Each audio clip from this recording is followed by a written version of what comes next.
Heyo, gang. What's happening? Welcome back, everybody.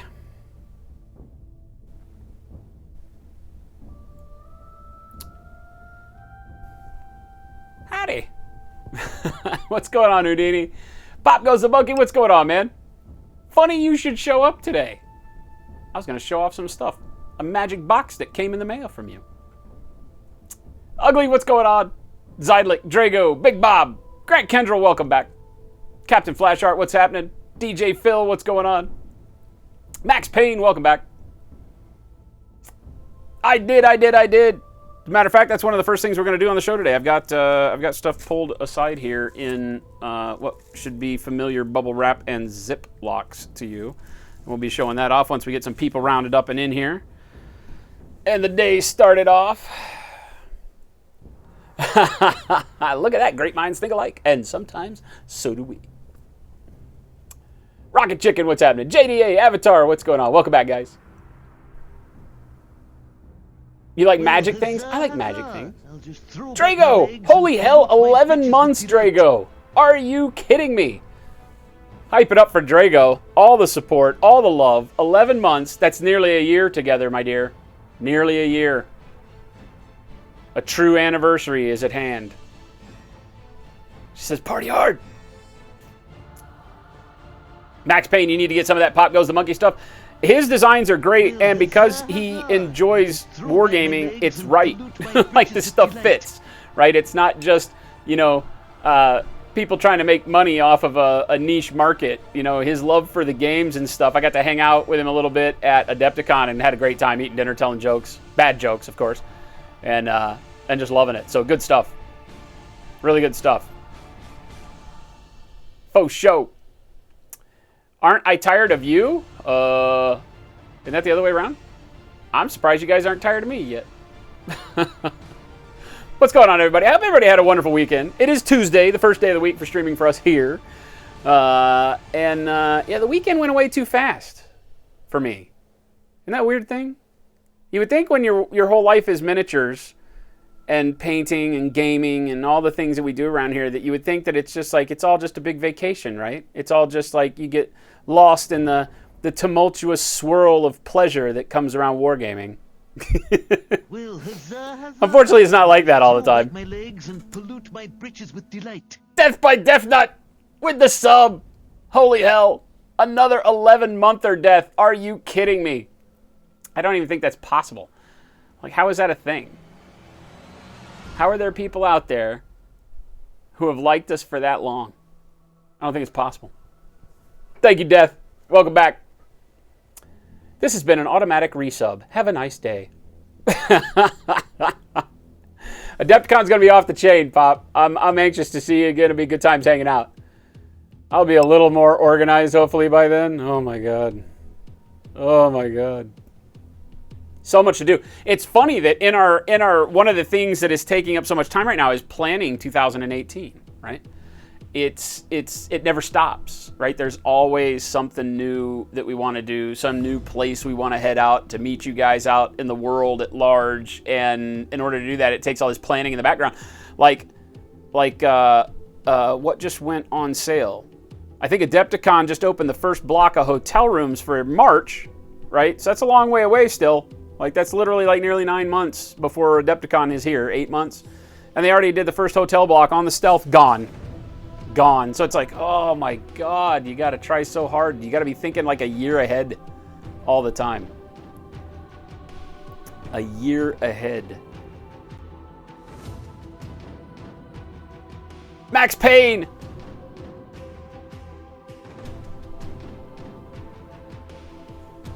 You're happy to be able to finally subscribe? Red Dragon Model Works, welcome. Thank you for that follow. Did we miss a sub from you, Max Payne?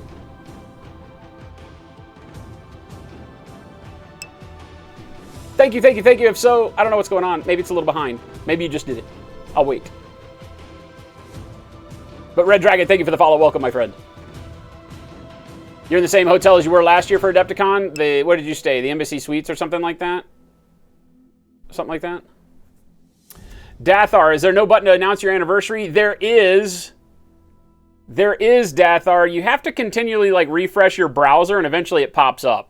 So, Genuine, what's going on? Last day of school, 2.5 weeks of holidays starts today. What? That's just the opposite of us. Like everything else in your land, just the opposite. School's just now starting, I think, for teachers, like next week. Something like that.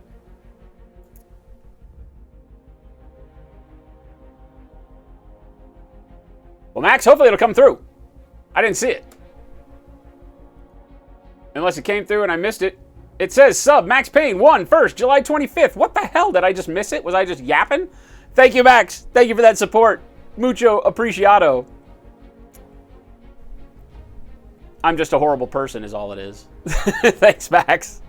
Yeah, Pop Goes Monkey is in here, and he was kind enough to send us some really, really cool stuff for Space Marines as we're doing some Primaris and like our 6-month appreciation minis and things like that. So we got all sorts of really cool goodies from him. I reached out and asked him about Soul Drinker shoulder pads, if he made any, and then I saw on his, after, you know, answering my own Richter scale, holy hell with the sub, 11 months from David Richter 2. Are you kidding me? Thank you, my friend.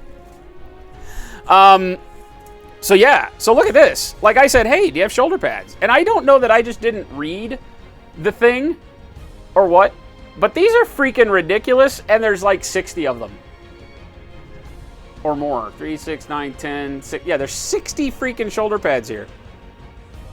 So I don't know if that was a way for Pop to make me commit to doing 60 Space Marines?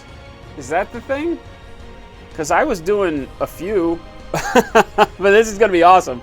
So I am super, super stoked. The scaling, the way that rather than, you know, if you do the brass etch stuff that you can get from Forge World, or you do, you know, the various resin or old metal ones that used to be out there, they were always wrong. Even the GW ones always seem to be wrong. They never really fit well. These are spectacular. They have got, you can see the dome and the cup on these shoulder inserts. You've seen some other streamers do them. I know Wyatt Turk and I think Keyline Prime actually had some for his Size of the Emperor as well. But these are absolutely fantastic. They're going to look spectacular on these Soul Drinkers. Super, super stoked on getting, as soon as we get some time to finish our captain and show those off. We've got the Chalice ones for the left shoulder. He was kind enough to send some other really cool stuff too, which are these printed troop markings. So you've got troop, fast attack, heavy, and elites on here, which are super, super cool. I think there's 10 of each. Yeah, 10 of each. So you can do a full squad of each type, or a couple of squads of elites or fast attacks, since a bunch of those, you know, don't normally come with 10 dudes. Absolutely awesome stuff, though. Totally stoked on all this. And some guns. Combi plasmas, I think. How about them apples? 10 combi plasmas. Don't roll ones. These are freaking awesome. The clear throws me off, but they're really, really cool. Like, it's almost like you want to just drill and put an LED in them. They remind me of like the old clear plastic Transformer toys and stuff with the light up stuff. And then also some Crux Terminatus style crosses in, I think, 3 different patterns. Yeah, visually it looks like 3 different patterns, which is incredible as well. Just great resolution on these. The detailing, the cuts are fantastic. These sprues are amazing. Right? And again, all of them with the curvature for doing on, I would think, knees for these. Perhaps shoulders. Those might fit on shoulders. These look like they're cupped for knees. But whatever. I think you could use them in various places. These are amazing. Great detail. That's Pop Goes the Monkey. And you can check him out on Shapeways. Pop, feel free to put your link up in chat. And he's got tons of stuff. I mean, this is just the tip of the iceberg as far as the stuff that he's got. Pretty much any chapter of Space Marines, so on and so forth, that you can think of is up there. Accessorized weapons, things that you can't get individually, like, you know, the heavy weapons that you usually get like one in a squad that GW's traditionally fairly stingy with. He's got all sorts of really cool stuff up there. So check him out. Go to Shapeways. The quality of Shapeways stuff is amazing. The clear plastic parts that they're doing are great. They're not too brittle. but they're not, super bendy either. So absolutely awesome. Thank you again for that, Pop. Price works out best cost-wise for 60.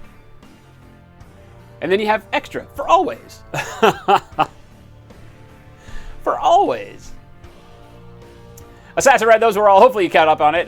Those are all from Pop Goes the Monkey. They are all 3D printed from Shapeways. They're designs that Pop Goes the Monkey makes for, in this case, Space Marine upgrade parts, shoulder insignia for the Soul Drinkers. Remember, we're doing our Soul Drinker Captain for no good reason other than to do some colorized, shiny metallic armor and walking you through the steps on that. But of course, the Soul Drinkers have a fairly elaborate insignia, which is a chalice with a wreath around it. And so he prints those. He has designed them and makes them. And so he was kind enough to send a bunch out. So we've got 60. Holy hell, now I got to do, 60 Marines? Good God. I don't understand. Dorn's missing hands. What's going on? BVC. The big anime con you go to in North Carolina loves to put up hotels and not post it, and then you just hear about it and they're already gone. That's just kind of the way it works, right? Telemachus, what's going on, man? Welcome back. Hey, Shogoth. Hey, Grids. Tuesday is off to a good start. It is off to a good start. Blasto, the Rocket Boy with the best name on the internet. What's going on, man? Welcome back. Richard, I see you out there. Welcome back, everybody. I hope you had a great weekend. It is Tuesday. We're going to be getting going here in just a few seconds with what the title on the door says. As you walked in, we're going to be working with some of the Happy Sepuku stamp here. And let me get this zoom working for us here. Dash back out a little bit. And we're going to be using the Starship grading, I think is what this is called. Catwalk grading. It's Starship floor, Starship plating. I don't remember. But this is catwalk grading. I picked. It's a nice tech surface. We're going to be doing this with epoxy sculpt. I'll be walking you through the steps, not only if you've never worked with two-part epoxy sculpting putty, we'll be working with that. And then using these rubber stamps, that's all this is a rubber stamp, right? It's a 3x3 rubber square stamp that will allow us to make base inserts, you name it, diorama bases, anything you want, up to and even bigger than 3x3, but you'll have to piece it together, much like we did with the Kingdom Death custom base that you saw me make a couple of weeks back, where we went through and used the same epoxy sculpt two-part putty to do cobblestone, but that was done with the Greenstuff World rollers. And this is going to be with the Happy Sepuku rubber stamps, which we just started carrying over at the store. You can't really see that, but it's Happy Sepuku. We've got these up in the store. They've been selling like hotcakes. We put them up over the weekend, announced it on Facebook, and we're already down to only about half of what we had. So they're going pretty quick. I'm glad to see everybody's interested in them. They are fantastic stamps, but I figured we'd walk through some people last week when I announced that we were going to be carrying them in the store, had asked to see them in action, so that's what we're going to do. And I thought I would pick one of the tech ones because obviously with rubber, you're always going to be a little concerned with things deforming. As you bend rubber, the design itself will bend with it. And so in this case where you've got this little kind of diamond plate grating pattern on there, if you bend it too much, the diamond stretches and it'll warp and look out of place. Same if you bend in or out, vertically or along the horizontal axis. So I feel like using a tech one will show you guys how good these are. The depth on them, I think you can see, is really, really nice. They're not just going to give you, smooth or topical texture on the surface. You can see the depth of those actual small lines in between the tech tiles. There is probably about 1.5 mil, I would say. I think that's 1 mil. It's over 1 mil, maybe just by a little bit. But I'm digging them. The patterns are really nice. You can tell there's a lot of straight lines. This particular rubber one's got a little bit of deformation on the panels here, which I'm not sure if that's part of the mold. I didn't compare it to another one. I'm not worried about it. I think that gives it a nice personality to it anyway. Some of the other ones are perfect. You've got some divots out of the kind of join line between the tiles, so it'll give it some personality as it runs. And the randomness of the pattern is good too, so that you can place the putty on it in various locations and get, you don't wind up with too much repetition. And of course, unless you're going to be doing full tiles. If you're doing like a starship deck and you did, printed out one tile, cut it in a square and another and another and another, you could rotate them around. They're 3x3, so you could rotate each one around, but you're going to see the repetition if you're using the full thing. But the nice thing is that with a 3x3, with your standard base size, even if you're doing like Space Marines, you can see that you've got enough variation if all you wanted to do was just go through and stamp them out. I could probably I know I can get 5 out of this. I might be able to get 6 if we played with the putty just right, but I doubt it. I think 5 is probably the most you're going to get with the standard like 32 mil base. But if you're using 25 mil bases for Infinity, you're going to get a lot more. Speaking of which, let's grab an Infinity Bro. And that's, so I can get 1, 2, 3. This is gridded for 25 mil, as a matter of fact, as you can see there. Right, so I could get 3x3. So I can get a total of 9 of the 25 mils out of this if all I was looking to do was just go in and, squidge out 9 bases. Why don't you So that's pretty cool. to the cause and I feel like that's a good deal. And they're random enough that you don't have to worry about it. Ray Silver, $1.37, my friend. Cheers to you. Drinking water. Hope you're having a wonderful day. Grins, you would have been here Friday, but you and your brother were going hard playing Fortnite. It's so much damn fun when you're playing with friends. I've heard a lot of talk about it, but I haven't seen it, I don't think. Or maybe I have and I didn't pay attention. I haven't had a whole lot of free time to be looking at video games lately, so. Ray, this is catwalk grading. So they're all labeled on there, but catwalk grading is what we're working on. $1.37 donation received from REI_silver. Oh no, it's... Here it comes. No, the little O's only get the...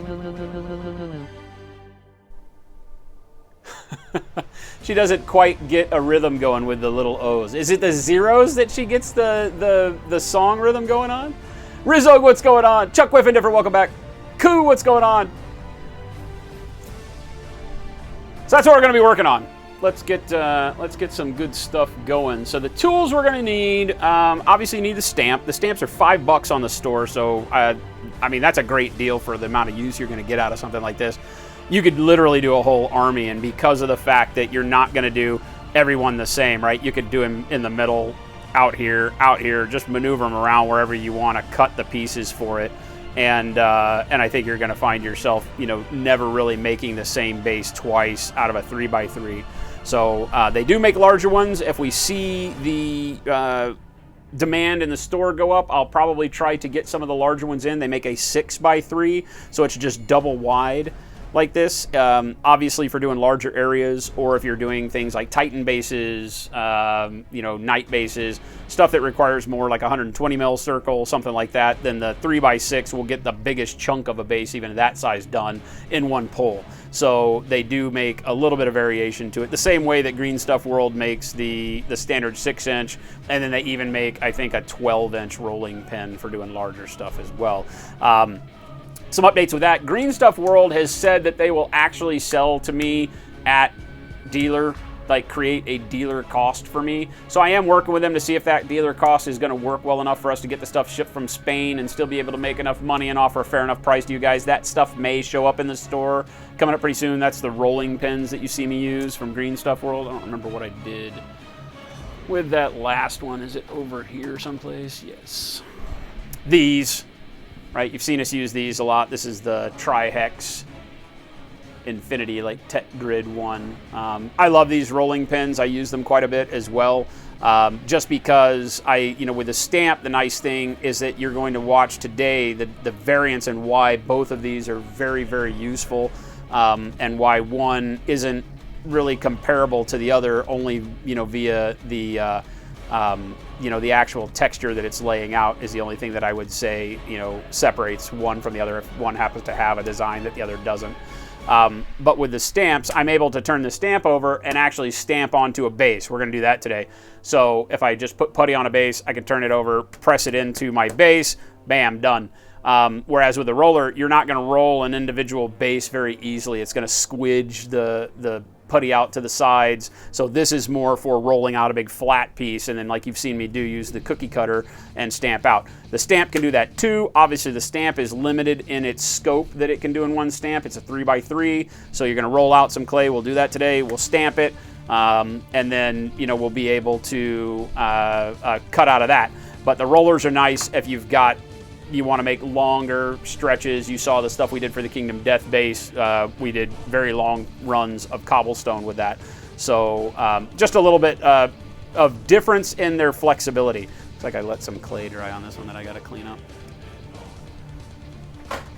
Throw that in there. Oh, I didn't. Thank you for the reminder. I'm always forgetting to start the raffle. There we go. There we go. Yeah, Death by Donut. With the rollers, you basically I'm going through, and there's a smooth roller as well, which I need to get because we're going to be using that. So let me grab that real quick. If I can find it. Where did I put the round roller? 50 million drawers. Can't remember where I put things. Okay, yeah, so you're going to have a smooth roller no matter what you're doing. So even when you're using the Happy Sepuku stuff that you're going to see us do today, you're still going to want a round, smooth rolling pin that you can use to get your fundamental clay rolled out. So whether this is something that Greenstuff World sells them, I get them through, you can get them at a hobby store, art and craft stores have got rolling pins, you can get them in whatever length you need. But you're going to need one of those for sure. Ray, you just ordered that in the Hex one? Yeah, they're great. They're great. I like the Starship decking, I think it's called as well, or Starship plating. I forget what it's called. It's really nice as well for the tech side of stuff. Grins, you just bought 8 of the stamps. Holy hell, my friend. Rizzo, there's quite a few choices, obviously. I can show you here live all of the ones that we carry on the store so far. There's a lot more than what we carry, but a lot of them seem to be very kind of repetitive. So what I tried to do was get the best of all worlds on them. But if there's one that you find on Happy Sepuku that you don't see us carrying in the store, just shoot me an email and let me know. I can get all of them for you. Just some of them are very repetitive, especially like with the 15 kinds of brick that they have. I brought in what I thought was kind of the best representations of all of the textures. So there's fish scale brick, which gives you that kind of really cool elliptical fish scale. I mean, that's what it is, right? It's a fish scale pattern, overlapped directional brick. Like that, great for, all of your dungeon crawlers, Malifaux, pretty much anything you want. You could even use that in a tech scenario if you painted it right. Then, of course, slate. I'm a big fan of randomized stone, and their slate is really, really cool. It's got a ton of variation in the sizing of the stones. Very little, if any, repetition. I don't think there's any repetition across the design in the 3x3, right? So really, really cool there. The herringbone brick, just another brick lacing pattern. This is where they go horizontal, vertical, and give you that stair step effect in it. I really dig that one as well. Again, that's herringbone brick. On the tech side, the hex tiles are great. This is something that you're familiar with seeing a lot in the Infinity universe. A lot of their tech tile stuff is done in hex grid, and so this is really just a repetitive hex grid, but again, the depth is really nice. So, Red Panty Knight, what's going on? Thank you for that follow. Forest Floor is a really cool organic one. This one's neat because it gives you an imprint of dirt already. I didn't bring in a lot. They've got some other like muddy road and snow. From watching here, I like to kind of build the mud and snow ones up a little bit on my own. This one I really liked because it has some imprints of like fern leaves in it. I don't know if that shows. Yeah, it does. So it's got like branches embedded in the dirt and like fern leaf imprints and stuff. So for kind of like just a wet, muddy groundwork, I think this saves a lot of time versus doing, like one of the Vallejo, like the acrylic pastes. and then finding ways to put branches and everything and embed it in there.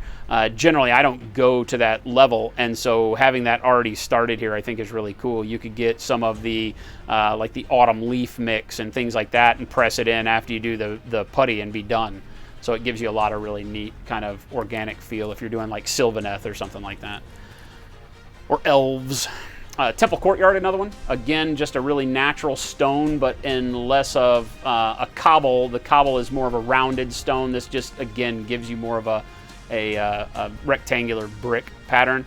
And the nice thing here is that it's very multi-level. I like the Temple Courtyard because the stones themselves, I don't know how easily you're going to be able to see that, but hopefully you can tell, like a lot of these are impressions of an entire stone. So like an entire area would be sunken in with the area next to it raised up. So the stones themselves are not flat with grout like the cobble is. These are all at multiple levels. So it gives it a very rough hewn kind of natural look, which I really am stoked on. The Sci-Fi Cargo Net, just a nice repetitive grid, right? So this gives you the grading feel.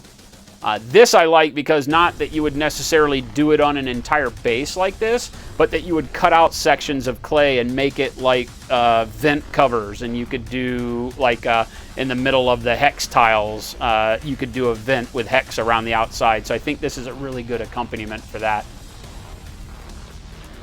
Standard brick, just everybody's favorite brick. Normal, regular, interlaced, mortared brick. And then one of my favorites, two of my favorites right back to back, the steel random plate. I love this. I think this is good for so many different scenarios. Obviously, they just got it painted with kind of a metallic paint on their blister card here. But you can imagine doing this in, you know, whether it's metallics with then like striping, you know, on it, caution striping on it. This would work for anything you wanted it to. This could be War Machine Hordes, anything kind of steampunkish to 40K to Infinity.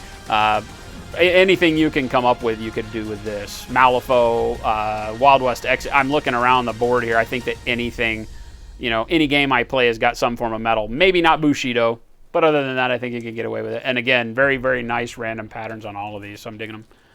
And then Starship decking is by far and away one of my favorites, especially for Infinity. Right, really neat pattern.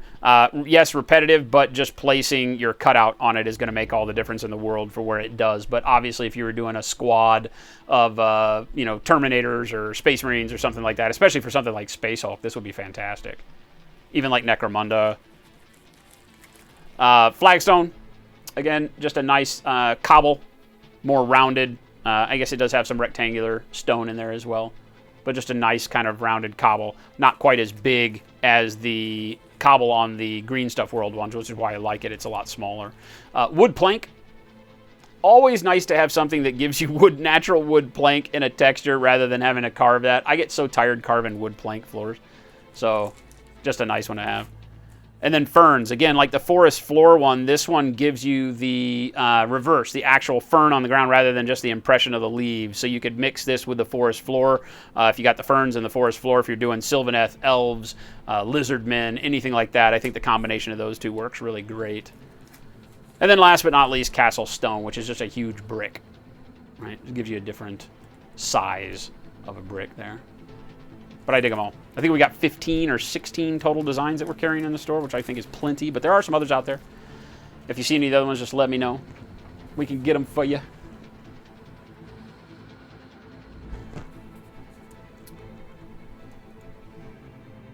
How do you get the rolling pins to not deform the shape while you're rolling it? You have basic hex rolling pin, and all the hexes you roll with it are usually elongated.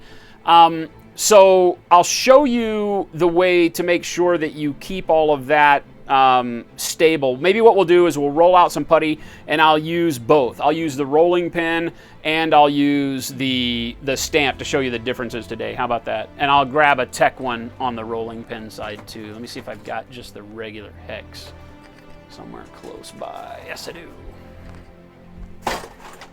All right, so I've got the regular rolling pin, the hex one. Right, so I'll roll some out with the hex and show you as well. The key here is to make sure that you have a way to keep the thickness of your clay stable. because as you're rolling, you've got to press down to get the impression made, right? But as you're pressing down, you're also deforming the clay if you don't have a guide. So I'll show you how to do that. We'll be doing that with this as well, so on both of those. So we'll work through both. We'll stamp out 2 tech textures. Since what we've done around here, I think everything that I've done on stream with you guys has been like cobblestone and natural stuff. So the tech ones will show you that you can, in fact, keep them stable and get good shape out of it without, like what he's saying, having all those hexagon shapes basically spread out and get all shitty looking. Where would I recommend you go for a jeweler's saw for customizing minis? X-Acto makes one, and they also have like their miter box, like the bone saw with the miter box, and then the jeweler's saw. So you can get them that way. I haven't had to use one in forever, right? I've got one hidden around here someplace, but it's funny that you mention it, because now that I think about it, I haven't had to use one of those in forever, because I'll just literally go through and clip parts off and file. But you can just look on Amazon, eBay for jeweler's saw. Sometimes local art supply stores are going to carry them. But I would say that your best bet's going to be like Amazon. You could probably pick one up with a grip of blades. They generally come with like anywhere from a half a dozen to a dozen of the small hacksaw style blades on them. And I think the last time I had to buy one, it was like $12, $10, $12, something like that. There's not one that's better than another at that point, because they all, just like a hacksaw, it's all about blade tension. So as long as they've got, and generally what they do is the blade hooks into the top of the C clamp part, and then the handle twists to screw the blade tight, and so they're all pretty much the same.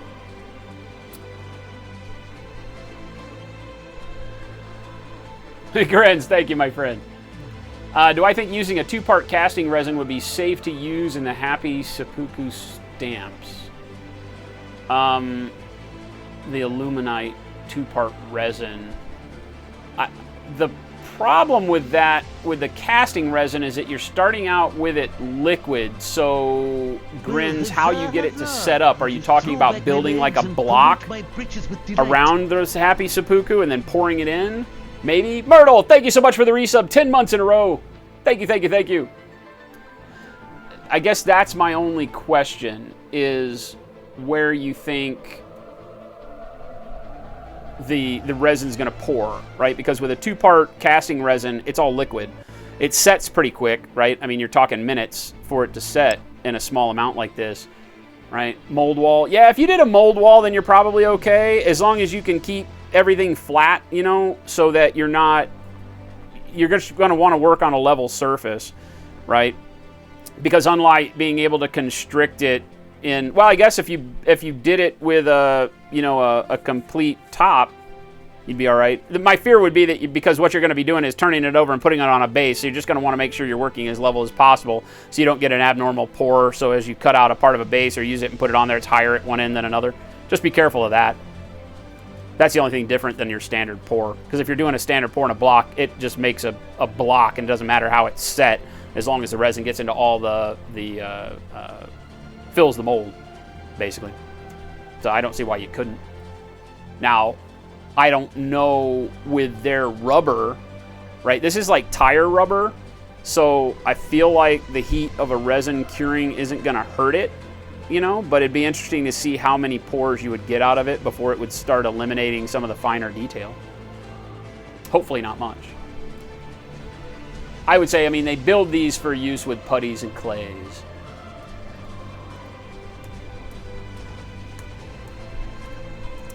Chuck Wiffendiffer, do I give a discount for getting the entire lot? What do you mean, for buying like all of these? For buying like all 15 stamps? We'll send you more stickers if you do that. Snipe, is this how some painters get pattern on armor? No, but similar. When you're doing patterns on armor, the thing would be to have, if you can imagine this, but instead of all the detail being raised, which is the way we do it on stamps and rollers, right, so that you can leave an impression. All of this is made to put an impression into a surface. you would cut all that detail out, right? And then you have a template. And that template, you can imagine, wow, what's the easiest way to say, right? Like if we were to cover this with ink, put it on this paper, pull it off, and you'd have the texture inked onto this flat paper, and then you cut that texture out, then you could lay that over and airbrush it. But people make that already. There is a substance out there called frisket paper, which is what airbrush artists and artists in general have used for centuries, I think. It's like a light tack paper, almost like a cheesecloth type of thing, that you can cut with an X-Acto knife and cut designs out of, and then lay it over a surface, and it acts as a stencil, so that you can either brush paint or, in better cases, airbrush paint the design on there, right? But there are companies out there that sell those stencils and like hex patterns that you've seen on like Eldar flyers and Space Marine flyers. You see a lot of that with people using them, as well as like fish scales and diamond patterns and all the things like for harlequins, and they make those that you can, and in most cases they're reusable as long as you're not crinkling them around a small surface and tearing them and things like that. So, Greenleaf, what's going on, man? Welcome back. The stamp you use for your Death Guard and Nurgle demons? Which one? This one? John Bingham, what's happening? Chuck Whiffender is like, I want to rebase all of my Zombicide stuff. You're insane. That's a lot of minis. Viking with brushes, welcome. Good to see you, man.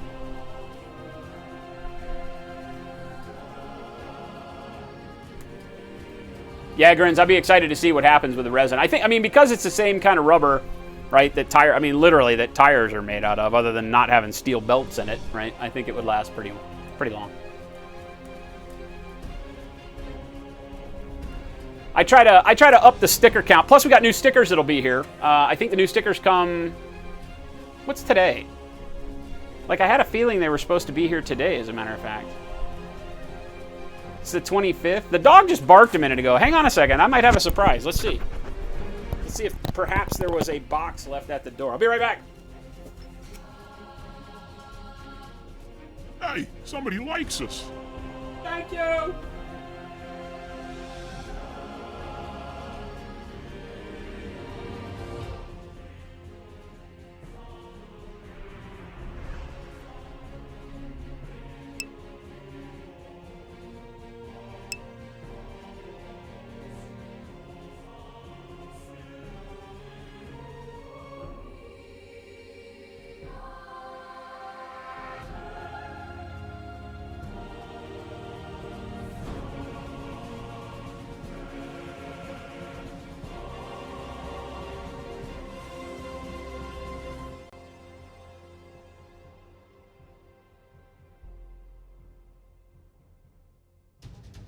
Nope. Nope. Unfortunately, no. But they're coming UPS. They sent me an email notification saying they'd be here today. So maybe by the time the stream ends, we got new stickers coming. So when you get stickers from the store, you'll get fresh new designs. Ogre, what's going on, man?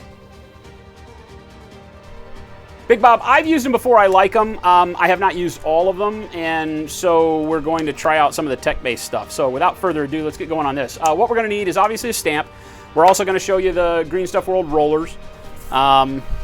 And we are going to need clay, obviously, for tonight's purposes. We're using our big-ass block of epoxy sculpt. This is my favorite two-part epoxy putty on the planet. It's not quite as sticky as Greenstuff, but it still has quite a bit of tack to it. I find that this tends to work the tack out a little bit easier as you need it. So you're going to need the two parts together. You've got the A and the B part, the hardener and the putty. And as you need them together, it's really, really tacky at first, but the longer you need it, you can reduce some of that tack. So when you're sculpting with it, if you're using it to sculpt details on a model's fur coats, whatever it is you're adding on to your conversions, I find that this stuff loses its tack a little quicker if you work it, and that can be good for just tool handling. You have to keep your tools greased or wet so that you can work the putty, and sometimes that becomes an issue with Greenstuff. So we're going to be using epoxy sculpt. In order to make sure that our epoxy sculpt does not stick to everything in the sun, we're using this extra virgin olive oil. Been doing it for years. Olive oil is the best. I use it on everything. Super sculpty, you name it, because it bakes right off if you're having to cook clay. Prevents any kind of waxy buildup because you can use, there is a product called Badger Balm that I used for a long time that is something that you can take, kind of a waxy Vaseline type of substance that you can get on your hands so when you're working with the clay it doesn't stick to your hands.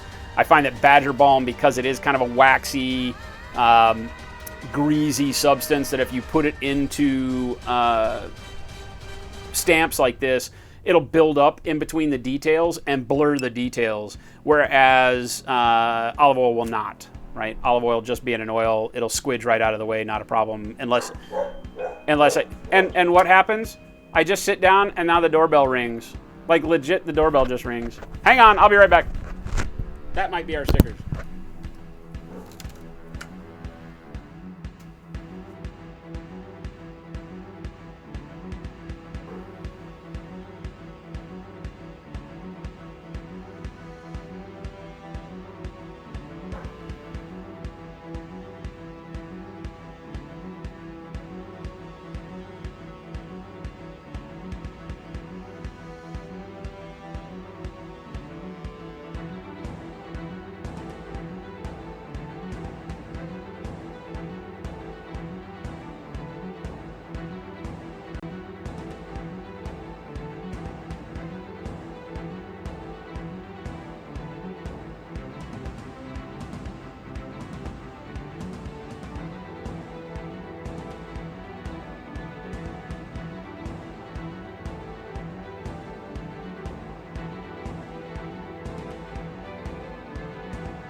I like new stickers. New stickers are cool. I told you they'd be here. So we just got a bajillion new stickers. I love these. These are so good.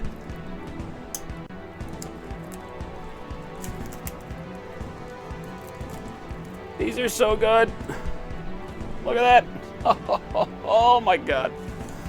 I love it. I only got a couple though. There's only a few. Get down with the clown. So I don't know if I can spare any. Wow! I'm big. Wow, wow, wow, wow. All right, so new stickers. Awesome. Life is good. I find that quite enjoyable to go along with our bomb snail stickers. We now have bomb hearts. So I can guarantee that over the course of the next week, when you place an order in the store, you'll be getting both stickers. I dig it. Zoinks. Zoinks. Zoinks.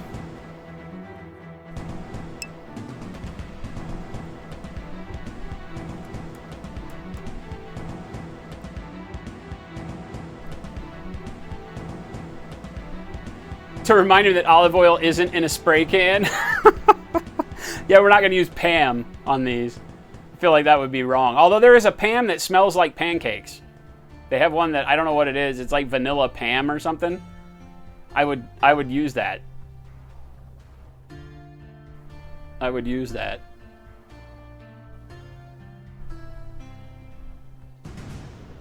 Grins, please make sure to put one of those in your stamps order. It'll look good on your mini cases. Trust me, I said every order for the next week at least will get both kinds of stickers. And that may just go on and on. I may just send both with every order. I feel in a giving mood. I like giving people stickers. I find that that's a fun thing to do. Okay, so we got epoxy sculpt putty. All right, so we got our epoxy sculpt ready to go. We need to mix that up. We've got our extra virgin olive oil. The only thing that I am lacking right now is a surface. Did I bring the wax? I have to get up and go again? Are you kidding me? Is that a thing? I gotta get up again? I'll be right back. I gotta go get wax paper. Hold, please. I swear to God.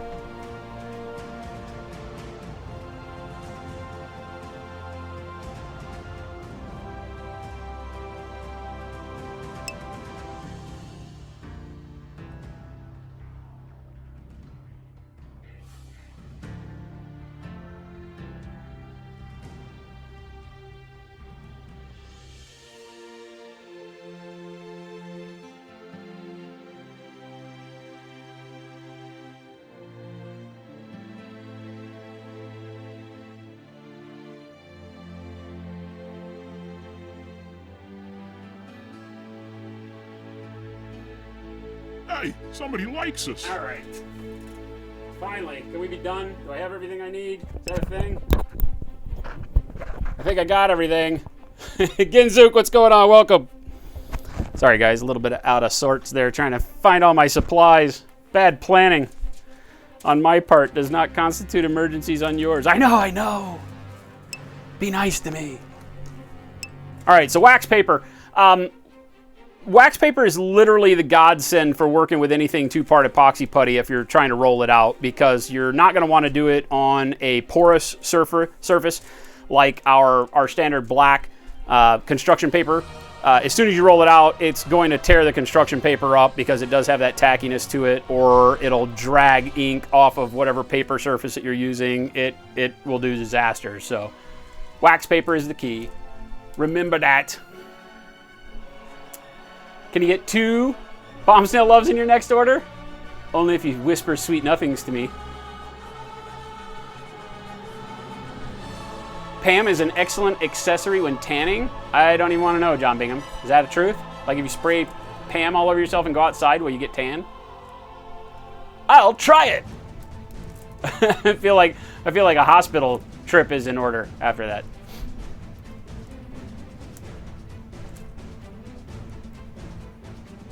Never got stickers even at the door greeter at Walmart, so he doesn't want anyone to suffer. What? What? Skull Crusher, what's going on, man? A Jen unicorn sticker? She's waiting on one too. I'm not making Jen stickers. What?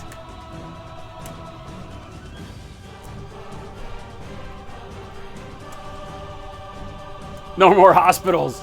No more Snake Man. This is the fastest you've ever seen me move? It's just because I'm usually so quick it doesn't even seem like I'm moving. So I'll give you that one. All right, cut a little bit of our wonderful wax paper.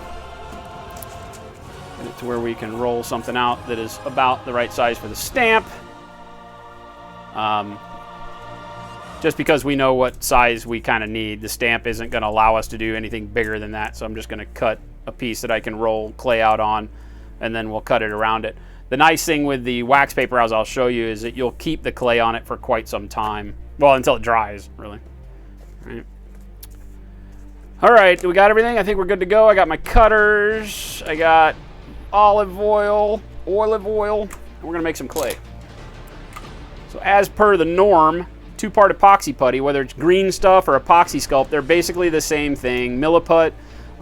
They're all very similar. It's just the method that they're going to have of mixing. Some come in sticks, some come like the Greenstuff tape that we sell on the site is just a 2-part tape. You cut off however much you need and just squidge it together. It's already got both parts, in the same physical space. You can get Greenstuff tubes where you've got a yellow and a blue. You can do the same thing with the Milliput Super White, which has a gray and a white, much like what you see here. But it comes in 2 sticks. That you pinch off the same amount of each stick and then roll them together, knead them together like dough. That's what we're going to do here. So basically we just go in on the hardener, the gray stuff, and nab some here. I'm not going to do a ton. We'll get a good amount. All right, so maybe, what do we call that? It's not even a ping pong ball size, is it? Whatever that is. That's like a really good booger right there. By the way, if you have boogers like that, go see a doctor, please. And do not say that Slow-Fuse said that this is a good thing for you to have. Hey, Doc. This guy I watch on Twitch, he said that was all right. There's nothing wrong with that. He said having big things come out my nose about that, so that was a good thing. All right, so again, you just want 2 bowls about the same size. Good to go. If the hardener ball is bigger, it will harden quicker. Sometimes that can be to your advantage. It will be a little bit more brittle in the end than it would normally be for whatever clay you're using. If you choose to use less hardener than you do of the actual clay, it'll take longer to dry and remain more rubbery as it cures. So, all right, so then all we're gonna do is start squidging this together. And the way that I do that is just kind of flatten it out to where it's like a double-sided coin. You got one on one side, one on the other, and then just start folding it together.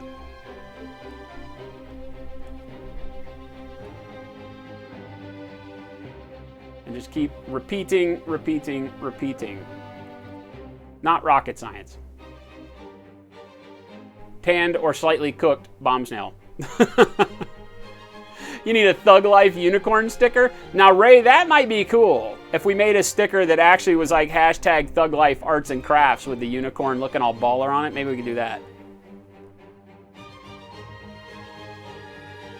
Anthony, getting your prizes Thursday from the post office, stupid import duty. What do they charge you? I even reduced the price on it. Freaking international shipping, man.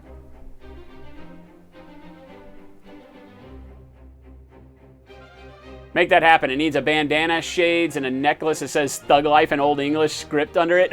All right, maybe that happened. Yesterday was Self Christmas grins. And your brush and winnings were in the mail? Nice! Nice! Pharaoh Roche, what sculpting putty do I recommend for miniatures? Depends, how are you using it? Are you talking about in terms of like building a miniature from scratch? Or in adding details to a miniature that already exists? Pharaoh, let me know. Because my answer is different for both of those. Thug Life Unicorn Arts and Crafts logo on a baby shirt. Oh my god, that'd be so good. That'd be so good. I'm squishing balls together, Snake. Yep. I'm squishing two similarly sized balls together very hard and being rough with it. Mashing the crap out of them. Oh, god. Oh, it hurts. Oh, it hurts. Pinch off and knead like dough. Chuck, say what? Who are you hanging out with? You were hanging out with the wrong crowd in college. I live for this shit. Mash balls, says it.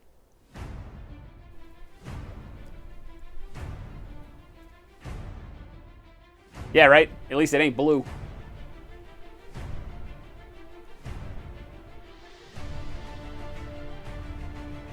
You just watched the YouTube video of starting to build the sculpt for the bomb snail? Yeah, right? Booty duty. Oh my god. I know a website that shows monkeys doing it. Oh my god. Both? Yeah, okay, so... Porno magazines. Porno mag. Box of condoms. Condoms. A bottle of Old Harper. Liquor. A couple of those panty shields. Panty shields. And some illegal fireworks. Fireworks. And one of those disposable enemas. Only one? No, make it two. Now we're partying. All right, so Pharaoh, when you're sculpting miniatures from scratch, I tend to use Super Sculpey Firm.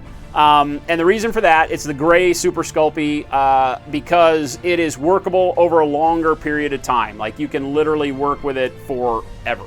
Legit. And so Super Sculpey is a clay that, it's a polymer clay. It has to be baked to cure. All right, there are air dry clays, or air cure clays, I should say. It's not really about drying, it's about curing. There are clays that cure in air.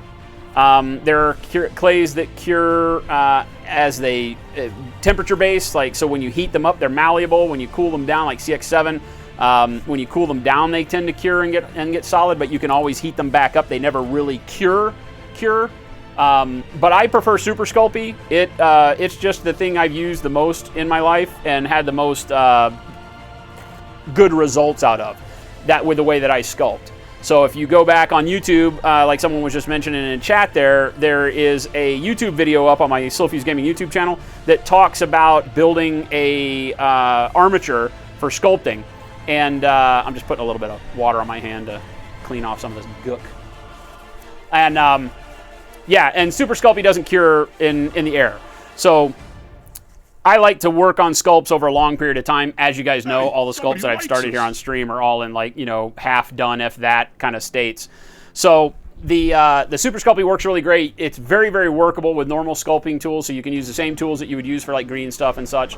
And in general with Super Sculpey, it's not a tacky clay, so you don't have to grease your tools. They don't have to be lubed in any way. You can literally just sculpt the clay. So pick it up, go at it with the tools, done. Whereas the epoxy putties, the epoxy sculpt is my second favorite. So epoxy sculpt or Greenstuff, both very similar. The Milliput Superfine White I use quite a bit. The epoxy sculpt or just Milliput Green, which is the blue and the yellow sticks. These are very tacky, right? I mean, like, you can see it's sticking to my skin. It has a kind of, like working with packing tape almost. It has that tack to it. The more I work the epoxy sculpt, the less tack it has, but it's still sticky. So, you know, it's gonna pick stuff up, right? So if you're working on building an armature for a miniature, one of the things that you'll notice that I do with my Super Sculpey armatures is I build the armature, I wrap it with Greenstuff or epoxy sculpt, an air cure 2-part epoxy clay putty. And I do that because it gives me that tacky nature to the armature, because otherwise the armature is just a piece of metal, and when you put the Super Sculpey on it, the Sculpey will twist and turn. It doesn't stick to the armature. Some people put super glue on the armature and then Super Sculpey over it and then wait for that layer of super glue to dry and then the Super Sculpey that's on there. I don't like that because you're going to bake it. I don't like baking anything that has super glue anywhere near it. So I do the 2-part epoxy on my armature, then put the Super Sculpey over that so that the Sculpey sticks to the epoxy putty. Then all that dries and it keeps your clay from moving around. But if I were just going to say, you know, turn this guy's cloak into a fur cloak, I would basically just do the epoxy sculpt and I would put it all over the cloak here. And then just sculpt directly to it, because this air cures. Obviously, when you're doing conversion work, you're redoing a hand, adding detail, fur cloak, you know, markings on the armor, whatever it is that you're trying to do to upgrade a model that you already have. You're not going to do this with Sculpey and then put it in the oven, because you're going to ruin your plastic model, or, you know, even the metal models, or I don't suggest baking them. But so the 2-part epoxy putties are what I use for that. Makes sense?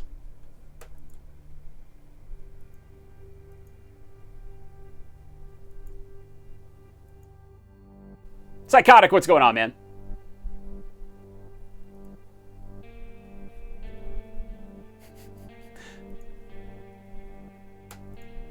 Hey, Forrest, what's happening, man? Do you need to be careful when taking hardener and resin as to not cross-contaminate and end up hardening all the resin in the 2-part epoxy putties? Is that what you're saying? Take the hardener and the clay side and mixing them? Yeah, you don't want to do that. You'll notice that if you have green stuff like the tape and it gets old, that the area right where the blue and the yellow touch each other gets hard. You know, if you drop a little bit in there, you can just dig it out, but you don't want to cross-contaminate. I don't know that it would do much more than give you like one little hard area. It's not like you drop a piece of hardener in your in the standard mixing clay and then it hardens the whole batch. It's not like that. If you were doing it with resin, you're saying resin though. If you were doing a 2-part resin, like for water effects, and you drop the hardener, like you accidentally put a couple of drops of hardener into the liquid resin, you could ruin the entire batch of resin that way, because it'll turn it all gummy and milky, and that's bad. But if you're talking about clay, then no, cross-contaminating really doesn't matter, because your worst case is you get one little hard spot, you pick it out of the clay and keep going. Resin, though, I'm thinking in terms, when you're saying that, I'm thinking liquids, right? And resin as a liquid, cross-contaminating is a bad thing, for sure.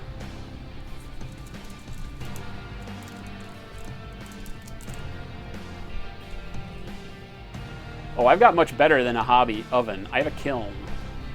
I have a kiln that will ramp to whatever I need it to ramp to. So if I want to hold a kiln at 100 degrees for 15 hours, it'll do it. What's going on, Mathis? Epoxy over green stuff? Pharaoh, both are great. Both are great. The thing that really attracted me to epoxy sculpt is because I used to use a lot more than I do now. I use it for bases and stuff like what we're going to show today, but I used to use it with a lot more sculpting and doing conversion work. And so epoxy sculpt, whereas green stuff is, I think, better for doing things like small adjustments and sculpting additions on miniatures. Epoxy sculpt, I think, is better for making stuff. Like if you're going to make a base, you're going to make, you know, the things that we're using it for today, it's better. Green stuff, not so much. Green stuff doesn't ever cure to a complete hardness. It's always a little bit giving. And so that's why I like it better for working on, like, you know, redoing hands and details on miniatures. So having both is the best case.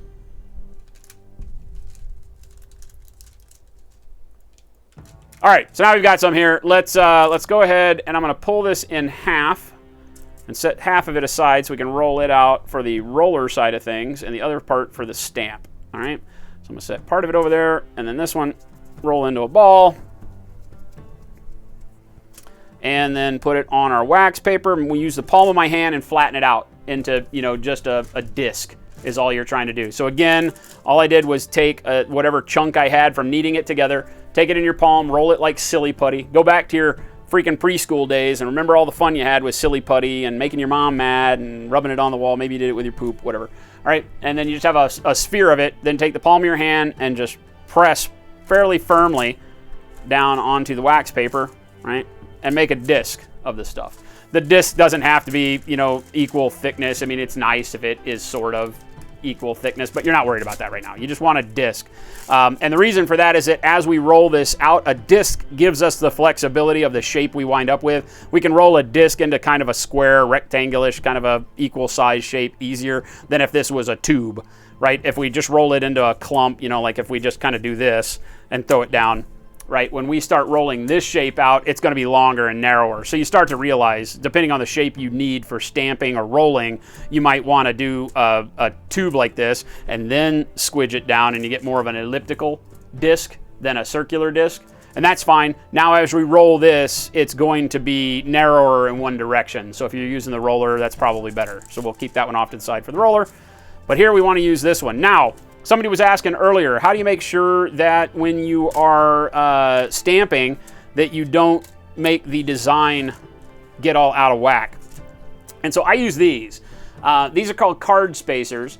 They're a clay worker's device. I have gotten them through my jewelry supply house that I use. I don't know where else you can get them, but they are they're devices that people that work with clay, sculpting clays, can find. So I think they're just called card spacers.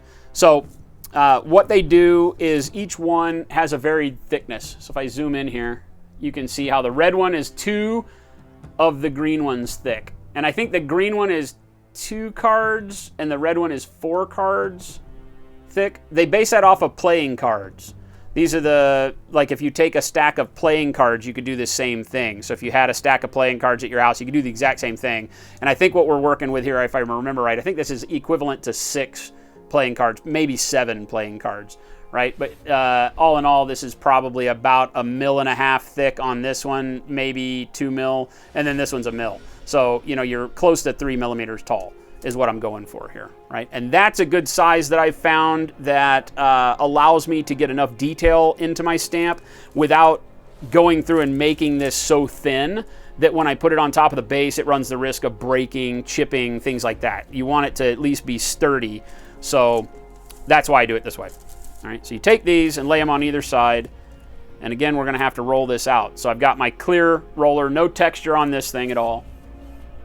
I've got my card spacers on either side of my clay, and now the only ingredient that I'm lacking is good old trusty olive oil. So I'm going to take a little bit of olive oil and put it in the cap here, like so. Set that off to the side and just dip my finger in there and stroke my rolling pin. I think last time I was doing this, I was like, we are not prepared for this language on this stream. I think I was like, stroke the shaft with your finger. I just hooked my finger. You got oil all over your finger. Just hook your finger and just do like this. You just want to make sure you get oil all over the length of the rolling pin. All right. Dirty, dirty little thing. Dirty, dirty little thing. All right, now we go to town. So I'm going to pull this over and I'm going to start in the middle of my disc, right? And I'm just going to press. Now realize that what these cards do is prevent my roller from pressing down any further than the distance, the thickness of those cards. So in our case, call it 3 millimeters, right? So when I press down, I get no deeper into that clay than leaving it 3 millimeters thick. And then I just slowly start squidging out from the middle to the sides. All right, and our disc was pretty thick compared to what I'm rolling out here. So it's giving me quite a bit of pushback. Every time I do that, I want to make sure that as the clay sticks to it, that I roll that olive oil out just a little bit better. And then the other direction, right? Now I just did this in an elliptical here. I didn't really do right and push it out the other way to make it more of a square. We're just going to go with this shape here. If you wanted to have this be more well, you know what? Let's redo this real quick. because I do want to do this exactly the kind of shape of the stamp itself after I just went and did that whole conversation with you. So I'm going to roll this back out into another ball, repeat, make my disc, right? And now I'm going to just kind of roll back and forth this way, turn it, and roll this way, back, turn my cards,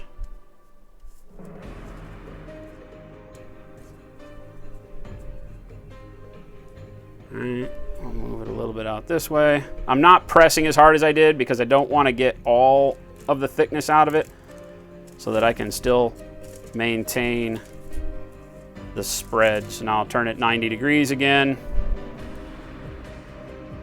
And just keep rolling out along the X and rolling out along the Y. That'll keep it from getting too oblong. That's why I twisted it that way, huh? And we'll give it one more shot this way. Now I'm going to go back to pushing all the way down. All right. And now instead of that ellipse, I've got a little bit more of a square diamond shape here, which is what you're going for. You're looking for it to be square, kind of like you see it there, right? So a circle, as you notice, as I press it out, will turn into an ellipse with the lengthwise going the direction of your push, or your pull, right? So push this way, rotate it, push this way, rotate it, push this way until you're down at the level of the cards and you're not seeing that clay press anymore. That way you know you've got a uniform thickness on the clay of that, in our case, about 3 millimeter, right?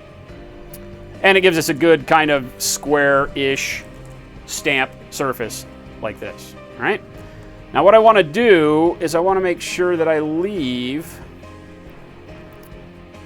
just take the green ones off, right? And now I've got to think in terms on this one of how to work this stamp. And I think we're just going to take these cards away. All right. First things first, before this gets too dry, let's knock off all of the clay. One of the worst things for me is not cleaning the roller. You want to just take a paper towel and rub it. This is an acrylic roller, so it cleans off really easy. You just kind of have to give it a good scrub with a paper towel. If you set the roller aside like I do 9 times out of 10 and you let the clay dry on it, this part of this cleaning gets a lot harder.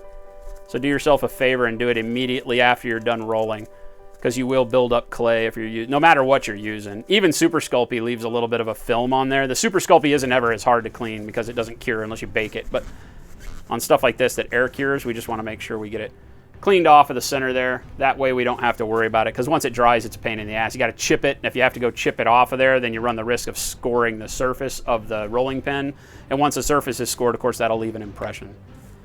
All right, so now we're going to take the stamp, and we need to make sure that we've got oil so that the stamp doesn't stick. So how do you do that? If you oil in here, right, you solve some of the problem, but of course this stamp is going to be pretty hard to do that with because it's got so much depth to it. So I don't know if you can see that. And you don't want to put so much oil on it. Like you would have to like pour oil in there to really get it down in the grooves, right? So while you can take the time to kind of squidge it into the detail if you want. My preference is just to oil the surface of the clay itself, right? So again, dip your finger in the olive oil and then just come over the top of the surface of the clay and lightly spread olive oil all over the top surface here. I don't like Vaseline. I mentioned that. The reason I don't like Vaseline, it's a little too goopy, and that goop can disturb the detail on your stamp. So you just have to be careful if you're going to do that, right? Now, the thing with a stamp, the thing that makes it a little bit more difficult, let's see, this should be about right. I think I got this pretty good, right? Our stamp width and height is pretty good as far as the square size I needed. We're lubed, so now we can take the stamp. And I guess if you were, particular about it, you'd want to line up the angle. I don't really care. I'm just gonna, I think I'm I think I'm wider this way, so I'm just going to lay it on there like so and apply an even pressure across the whole thing. Now, in a perfect world, we'd be able to roll this as well, right? But I don't have, because of the depth of the Happy Sepuku stamp itself is pretty thick. It's probably 3 or 4 mil thick on its own. So I would need 7 millimeters of card stacked up. So if I got maybe some cardboard on either side to lay on here, then you could use this roller again, right? And make sure that you didn't press down too hard, right? So I don't have that, so I'm just gonna take a light hand and roll this along the surface, trying to, in my head, make sure I apply even pressure across from end to end. Now, the problem is that for whatever reason, this rolling motion and humans creates kind of a parabolic pressure, and so you're always going to want to apply more pressure at the end, right? So you've really got to try not to, and even the pressure. So as you go through the middle, apply a little bit more, and then let off as you come to the corners. And then on the next press at the corners, let off in the middle, press at the edge, then in the middle, then at the edges, right? So you've got to keep your mental faculties going on it, right? So I feel like that's pretty good. Now we're going to lift our stamp very, very carefully, and voila, we've got grading with no deformation, right? All of our squares are still square. Even towards the edges, we didn't get anything spreading. The stamp is really, really good. Not gonna lie. Look at that. All of the actual grading holes look really good. You can see the spot on the stamp where I put the olive oil on both sides. We just have a buildup of olive oil because remember I squidged some into the stamp itself and then I put it all over the surface. So that discoloration is just a little bit of an abundance of olive oil. Not a problem. All right, so it's good. Little light here over on the edge. I wasn't really pressing hard on the edge there because I didn't want to thin the clay out too much. All right, so that works really well. The detailing on it looks good. There's a couple of spots where on the stamp itself, if I can line that up, it's like right there. Yeah, right there in this stamp on the thin section. You can see that. I don't know if you can see it. Right there, there's a little divot out of the wall in between the tiles. And so that divot is right there. So this is the point in time where if you wanted to correct any of that, if you saw, you know, a mistake or what you feel like is a mistake in there, you can take your putty tool, right? And again, you probably want to, on all of your tooling, go ahead and I'm just going to take a spade real quick here and just put a little bit of oil on that too. And I can come back through here. Can you guys see this? I can come back through here and I just want to get rid of that little bridge that was caused by the stamp having that gap.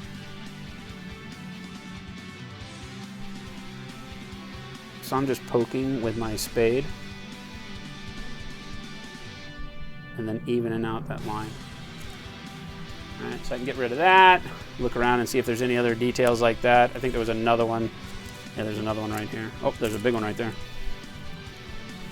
Right in, see that right there? Sometimes you can leave them, doesn't really matter. As I'm looking at it, I just want to show you guys the repair situation. You just want to kind of poke at it.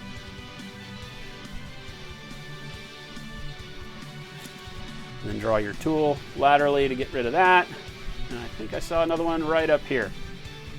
All right, so let's rotate that. See right there. Another spot where there was like a little divot in the stamp. Again, notice I'm poking that detail down, not just coming and trying to knife through it, right? Poke it down and then come back and smooth those edges around there if you need to, like that. All right. You run the risk if you just go through with a knife or whatever spatula tool or whatever you're using, if you've got a space in between where you just want to refine that line and you just drag the tool, on your first go, what's going to happen is as it hits that clay, it's going to pull it, right? So as you pull that clay, it pulls all the surrounding clay because it's still wet, and you're going to wind up with a deformation that then is harder to smooth out. You've got these nice straight edges. So instead, you're just poking it down, right? Which may give a little bit of edge deformation, but then once that clay's out of the way, then you can bring your tool through and smooth out the line like I was doing. And then you get a nice line. You don't pull any clay, right? It's kind of counter to the way we generally think in terms of modeling, because with miniatures, we're typically cutting and scraping, right? So you're scraping sprue connection points off, you're cutting hands off to replace with another part. So there's a lot of that motion that you get used to. When you see a problem, scrape it, cut it. With clay, you're not going to scrape and cut first in most cases, right? When we're talking about detailing like this, your first goal is to push clay out of the way, right? Push it back into the surface of clay if you can, unless there's just a piece hanging off that you need to cut off. That obviously cut it off. But if you've got a deformation or something, push it first and then use your slicing kind of motions to smooth things out, right? Rather than pulling on a deformation first, because like I said, you'll move clay in a manner that may be harder to fix later on down the road.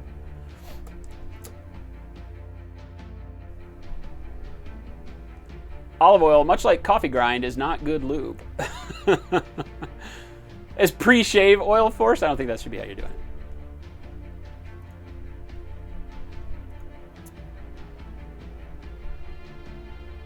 3000 grit sandpaper clean those really hard spots, Ray Silver. On the rolling pin, I wouldn't use sandpaper on the rolling pin ever. You can always just if you're doing stuff like what we're doing, just make sure you clean it at the beginning. I mean, that's literally all you can really do. If you happen to let clay dry on it and you go to pick it off or whatever, I would always use my fingernail rather than a tool first and see if you can pick it off, because it is smooth acrylic, right? And so if you were to get a lump of clay, like this little one here, I should be able to just kind of get it off with my fingernail and it'll just pop off after a little bit of effort. And so that's what I try to do first and foremost. If it doesn't pop off with that, then maybe an X-Acto knife blade and pop it off. I wouldn't use the sandpaper. Sandpaper is such an inexact science when you're doing it on a cylinder, because if you're really good with sandpaper and you feel like your file technique and your sanding technique are spot on, you can keep a surface smooth and linear, then great, go for it. But 99.9999999% of people out there can't do that.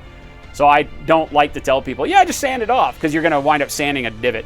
The way people sand is they focus on an area and they sand, and that area then gets a divot in it, and they're left with then trying to flatten that out, and that becomes the worst thing in the world. So,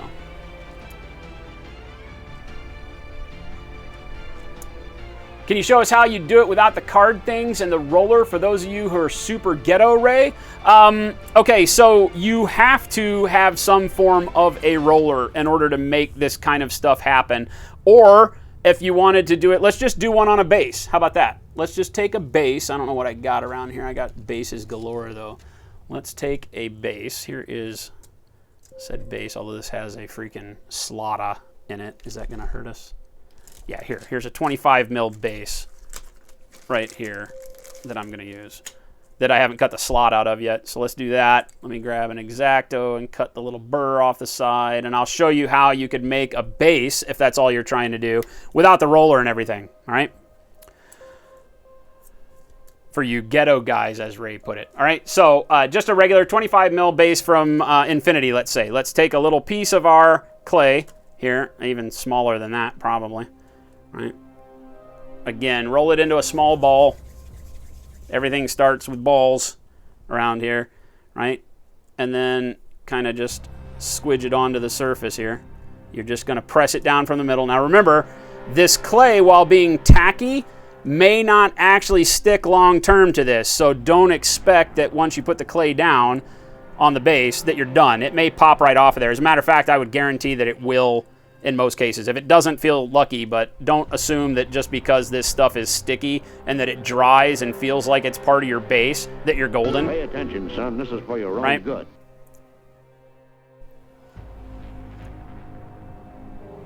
What is going on with that? Is it because I'm not... the camera's not right? Sorry, guys. All right.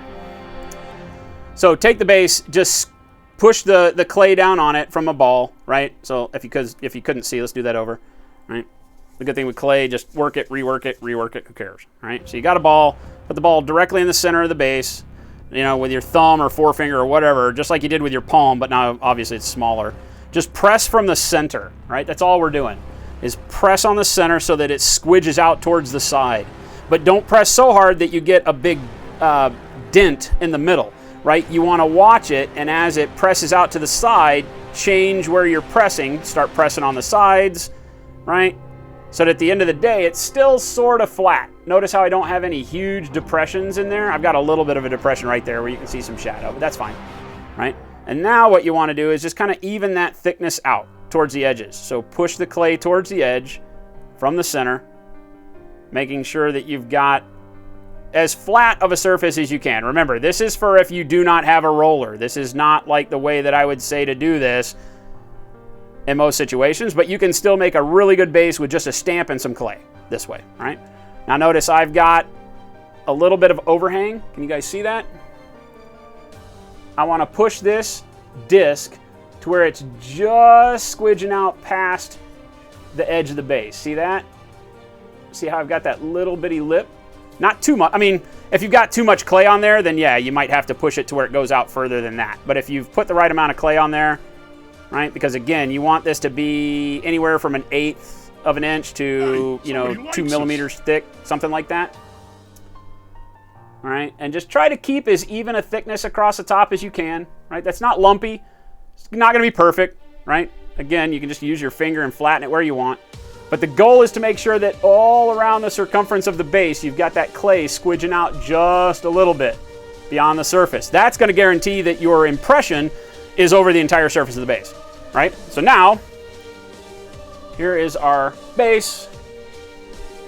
Here is our stamp, right?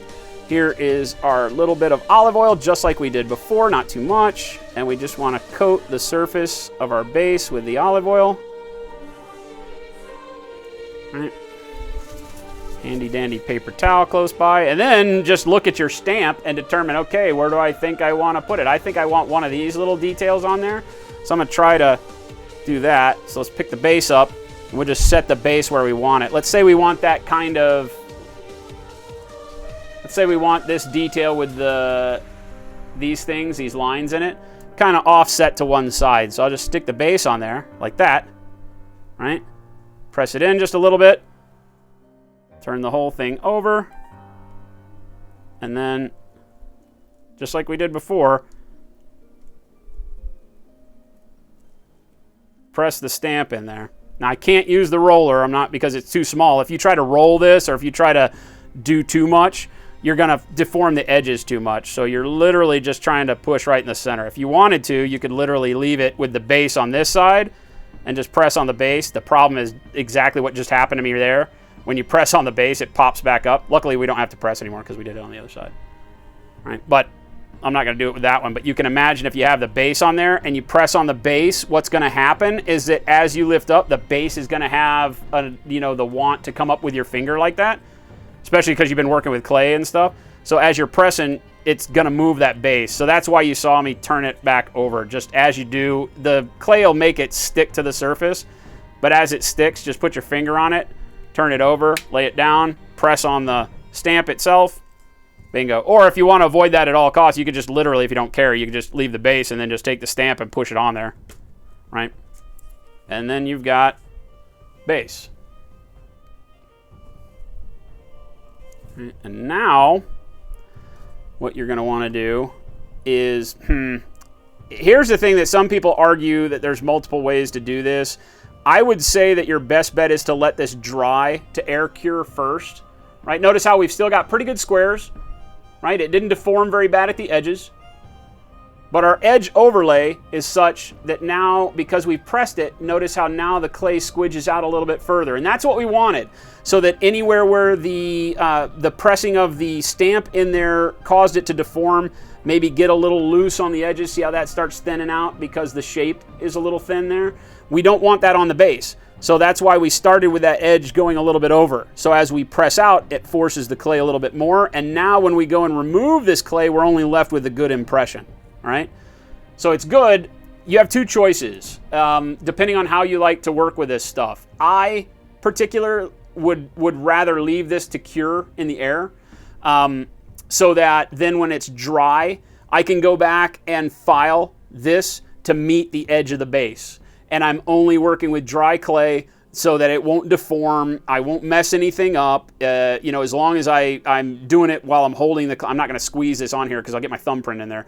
But once it's dry, you can hold it to the base, and you can either use your X-Acto knife and trim it like we do when we're scraping mold lines until you get it right, or you just use a file. And you can file down that edge, and you get a nice hard edge because the clay is hard. It's going to give you a nice 90-degree angle. It's going to be really exact. All right. The other idea is that right now, when it's hard to work with because the clay is still wet, you can go through and you can try to cut this off. I don't like doing that because eventually you're going to deform the clay. You're going to want to grab the base somewhere. So even if you've got an ability to hold the base without really messing with the clay, right? Like if you've got a way to just pinch the plastic part, if you come here and you try to cut this off right now, like let's go through and try to slice this, right? It's going to run the risk of deforming the clay on the top, right? So this edge is going to pull, because remember how I told you when working with wet clay, the first thing you want to do is use pushing techniques and not cutting type techniques, because cuts drag the clay. So as I do this, I run the risk of that clay dragging over the edge. Now I can get it close, but then I don't have much that I can do other than bevel it to clean it up. So I choose to let it dry. So I would normally just set that aside once I'm happy with the stamp. I've got the impression I want. That looks good. It's on the base. Set it aside. Let it cure. Be done with it. So if you don't have a roller, there you go. That's the way to get that stamp to give you a good base. You can do that on all of them. And it literally just takes a small ball of clay, stick it on the base, squish it down, stamp it in, let it dry, come back and file the edges smooth and flush with the edge of the base. Easy enough.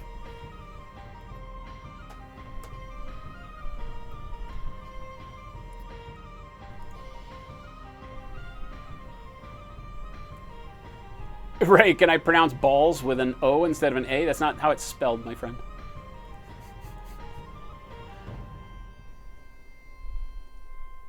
Could you use mold release first? I mean, there's no reason why you can't, but I don't know why you would.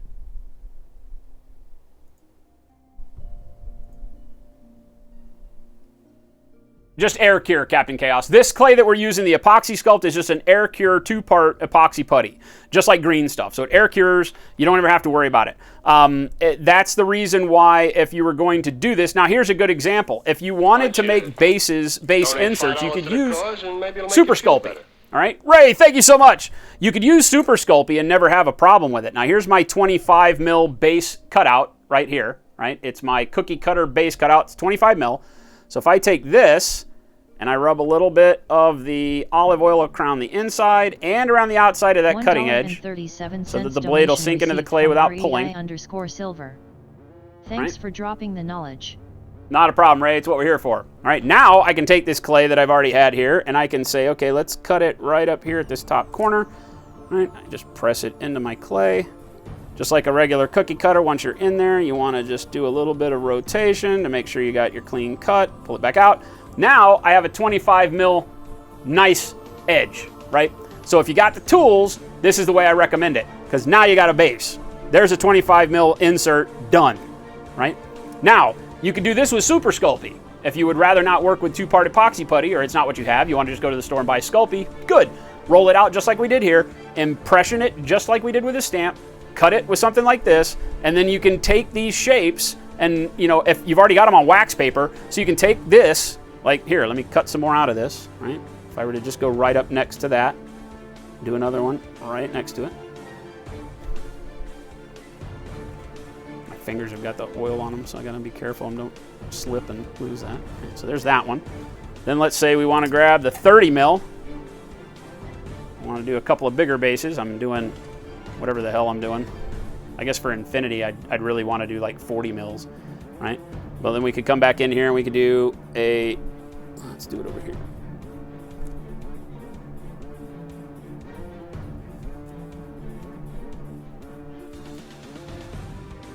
Make sure you hold that wax paper as you start turning, because the larger this cutter is, the more resistance the clay is going to give it, right? But as long as you use that olive oil on there, it's not going to pull at all, right? So none of my details around the edge are twisting and turning, but it's all about that olive oil, right? I'm going to clean this one up right here real quick, because... So, all right, now I can continue to do this, and I have all these bases now that are cut in here. They're loose. I could literally take this wax paper, put it on a baking sheet, shove it in the oven of Super Sculpey, and bake these to cure. And they'd come out hard, and then you just pop this area around the outside off. Or if you wanted to, before you go in, you could pull all this off and reuse the clay, right? So notice how I can do this. As a matter of fact, I'm going to continue along and do this with the 25 mil, because I'm going to use these. I ain't trying to waste clay. Shoot. Shoot.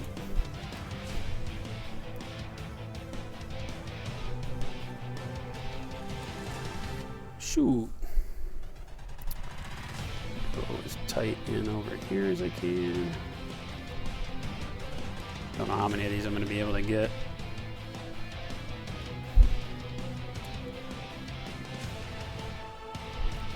All right.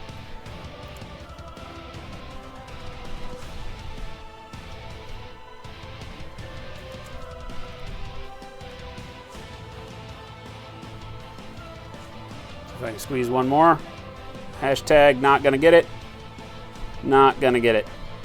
Not gonna get it. And this size I don't need, so I'm gonna go through and just cut one out of the middle of this.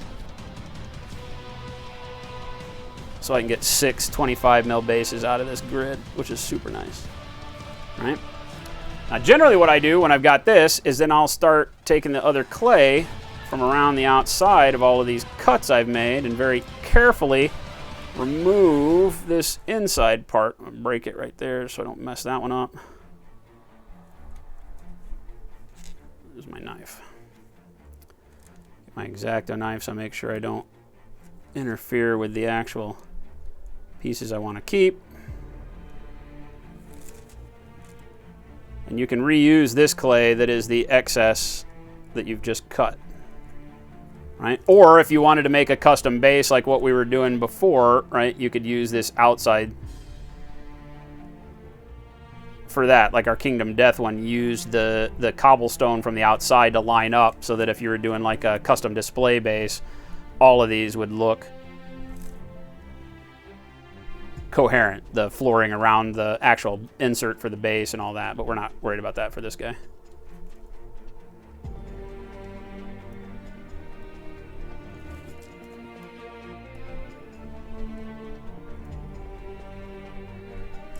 Okay, and there's a little bit right there that I think I'm going to have to see if we can't nail this. Like so.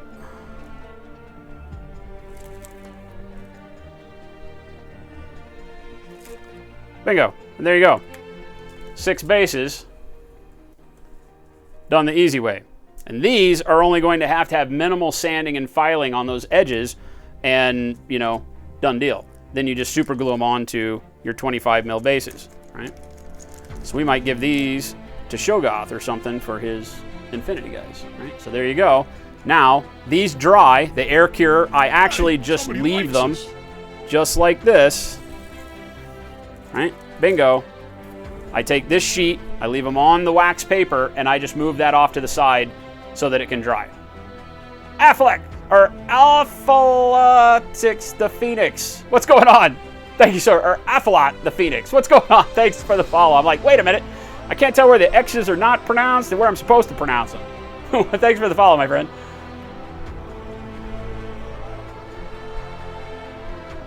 Yeah, and you can use the trim bits if you wanted to. What I do is if I wanted to do that, I'll just put them off to the side, right? The epoxy sculpt is workable for probably an hour. We're burning time here, so I don't know how much longer I'm going to be able to get this to be good, but we're going to try to use it real quick, right? So I'm going to set these bases off to the side to cure, right? Just lift them up. Bingo. I would suggest putting it on like a piece of cardboard or something, or if you've got a big enough desk surface, just move them off to the sides. You don't put them anywhere where they get ruined like I'm about to. I'm going to set them right over there and forget they're there and stomp on them or something, right? All right, now, Let's take and do one with the roller, because somebody else had asked about being able to take and do the Greenstuff World rollers and not have the design screw up. And the way we do that is we go back to our rolling cards, right? We get our rolling pin, our clear, smooth rolling pin, right? And this is probably needs a little bit more olive oil, so we do our hooked finger, squidge olive oil all over the pin again. Cover your children's eyes, not safe for work, not how you really handle your tool. Dirty little thing. All right, and again, we're gonna roll this out to give ourselves kind of a, I'm gonna roll one direction, turn it the other way, and kind of push it the other side so we don't get a big ellipse. I want a little bit wider in both directions. So we'll roll it that way, like that. Again, using my card so I get to that kind of 3 mil thickness. And now I'm going to push all the way down. Down with the clown. Right? Wow! I feel good. Wow, wow, wow, wow. All right, now I want to make sure I've got a uniform thickness across the whole lump. So I'm pushing down until I don't see any more lines. What'll happen is as you push down, you're not going to really see it. Well, you won't now because it's smooth, right? But see if it'll show if I pick this up a little bit. On the surface of that clay, see how smooth that is? That's when you know you've got it all at one thickness. Before it gets to that spot, it'll have little indentions that are laterally. As you push this way, the roller will leave little indentions. So you want to continue to roll it out, rotating it if you want to shape your clay wider in any one direction. But keep rolling it until it's smooth the entire surface. As long as there's those little horizontal lines or divots in it that you can see, it means the clay is not an even thickness. And so you just got to keep pushing. And that's what the cards are for, right? These cards allow it, because they're solid plastic, you can't push this down any further than the thickness of these cards. So it will give you that nice smooth clay, right? This is all the same thickness. Now, what we want to do is instead of the texture stamp, we're going to use the texture roller, right? So this one's got a tech kind of a hex pattern, again, for some infinity bases, right? Now on this, we do want to take, just like we did with the stamp, and take the olive oil, Hey, somebody likes us. and spread olive oil across the surface here. Kill Gamer, welcome. Thank you for that follow, my friend. Spread the olive oil across the surface so that the stamp won't stick, right? But not so thick. Like, I just want that sheen, right? Can you guys tell? You know, if you let just a ton of liquid build up there, it can still screw the sculpt up. So, I mean, it's just a sheen. You can't hardly see anything there except that it's wet and shiny, right? Now, I still want the cards. But here, and the reason why I love these cards, or if you want to use playing cards, that's great. Like I said, this is 6 playing cards thick. I'm going to remove 2 playing cards to where now it's 4 playing cards thick, right? This is what's so great about this system. If you just say had a piece of cardboard here and you use the cardboard to roll your clay out thicker, then how are you going to put your stamp in it? Because if I go through like this and try to roll the stamp across the top of this, it's not even going to really do anything more than leave a little bit of a mark inside my olive oil, because the only new thickness on that whole deal is a little bit of olive oil. So this won't work. You can't push down hard enough to get an impression. So what you have to do is make this along the sides thinner. And so we do this with the cards by removing them, right? If you were doing this with playing cards, you would just take 2 playing cards off of each stack and leave it with 4, or however many you needed. You can take a look at the depth on the stamp itself and say, okay, like on this, how deep is this little hex pattern here, right? Is that 1 playing card thick or deeper? If you take off too much of your depth and then you push with this, it'll squidge the clay out and deform your impression. So you have to look at how deep the impression is on this, right? And for us, it's how deep these cuts are here. And I feel like that and that are about the same. Notice how thin our green card is versus how thin those lines are right there. You can kind of see right there. I feel like that's pretty close, right? So I feel like that's pretty good. So now I'm going to take it, right? Put this right down here. See if we can do this to where the camera can pick it up. And the same thing. I want to start with one end. Now here's the deal. You cannot use the roller and just roll back and forth, right? Because it's going to slide and it's going to double imprint. So you have to do this in one pass. So it's very, very important to get your thickness right from the get-go. Do all this thought, reduce your amount of cards, everything ready to go before you ever touch the clay. Because if you roll this and it doesn't work, you got to wad it all up and start from scratch. Because you're not going to ever be able to roll this again and have it line up on top of the imprint the way that you want it. So I got to do this from start to finish. I'm going to roll all the way from one end to the other, so make sure that your cards extend far enough past the clay that the roller can go all the way out without jumping off the edge. Otherwise, it'll mash this edge down, right? So I start, apply even pressure. Don't let up. If you stop, make sure it doesn't move. Even pressure all the way off the end before you remove the tool. And bingo, doesn't get better than that. No deformation, no shrinking, no spreading, no stretching, no nothing, right? The clay didn't move at all. All we did was push it, right? Remember, like I was talking about it. Apophis UK, 9 months in a row. Thank you, my friend. Right? So, but it's all because we took the time ahead, right? And planned and made sure that the amount of distance we removed off of our side bars was the same as the depth of the imprint so that it wasn't pushing clay. Because again, like I said, if it was, then every time you're running, the flat part where we don't want an indentation would push into the clay too, and that moves the whole design. Right? Make sense?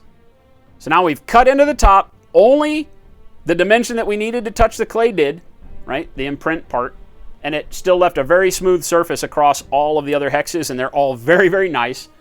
None of them are wider. I mean, this is perfection right here, right? So if you're having problems with the clay deforming as you roll them, this on the outside here, right? These, call them playing cards. These are just specific made ones for rolling. But again, I could just go use playing cards. This is what makes the difference, right? We started with 6 playing cards thickness, removed 2 down to 4 playing cards thickness, and then rolled it to get our design once we did that. That's the key. Super, super simple, but makes all the difference in the world. All right, now, before all this stuff dries, let's do the same thing. Let's cut some tech bases out. So again, I'm going to take a little olive oil, run it around the edge of my 25 mil cutter, and then I'm just going to start cutting. Press it all the way down. Twist it a little bit. You only got to twist about 90 degrees back and forth and you're fine. All right. See if we can make a big one. What is the, what's the larger freaking base size for these guys? I feel like it's, do I have one up here? I feel like it's this. But I forget what that is. 55 mil, maybe-ish. Nope. Yep, it's that one. Can I get one? Can I get one? I think. Oh, yeah, we're right there, baby. We're right on the edge. I think we did that perfectly. I didn't plan this. Sometimes it just happens. Sometimes you don't have to be good. You just got to get lucky. I'm going to push that big bastard in there. Just like that. And here you really got, now you've got all this distance. You've got all this clay around the circumference here. So you really got to find a way to brace your paper, right? And then just give this a good light kind of twist side to side till it loosens up. Bingo, there we go. Eventually it'll spin freely. And bam, done deal. Now we got another 25 mil and a big base for one of our tags out of this as well. So that can be for my Guija or something. Or some such. Right? Again, pull these off from around the outside. Make sure we don't deform those. And there's another 2 bases. Very nice, very nice.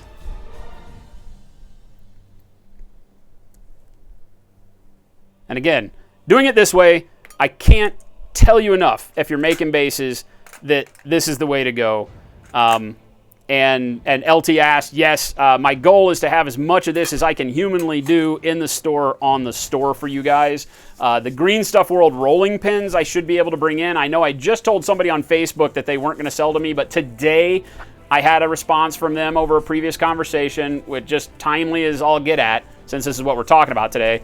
And they will sell to me. I got to figure out whether or not the amount that they'll sell to me at is indicative of us being able to make it worth it for all parties involved. So, you know, that business conversation. But hopefully I can do the Greenstuff rollers for you guys too. If not, we definitely already have the Happy Sepuku stamps are up there. All of the stamps that we did the tech bases out of. All that's up there already.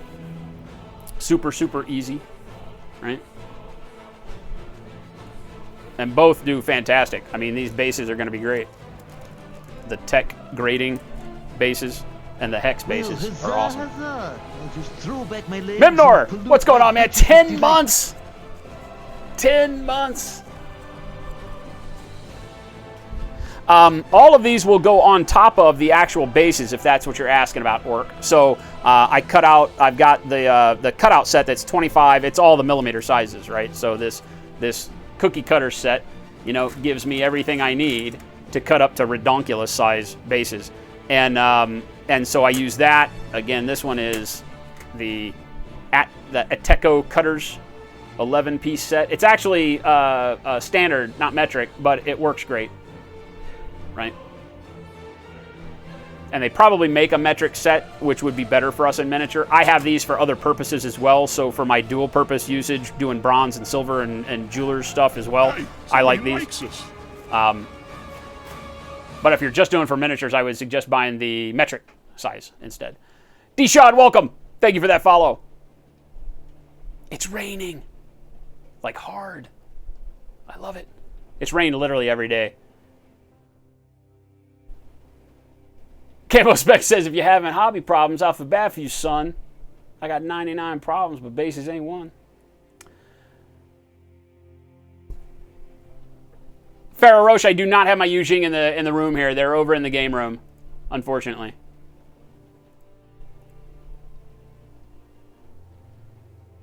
Lawson Aussie, that's what these are. The base texture stamp, we did the first thing out of the gates today, and that's how we got these. This is called the, what is this? What is this one called? Catwalk grading is what we made here. And we cut these out again to be 25 mil. We showed two ways to do it. We showed my cookie cutter method.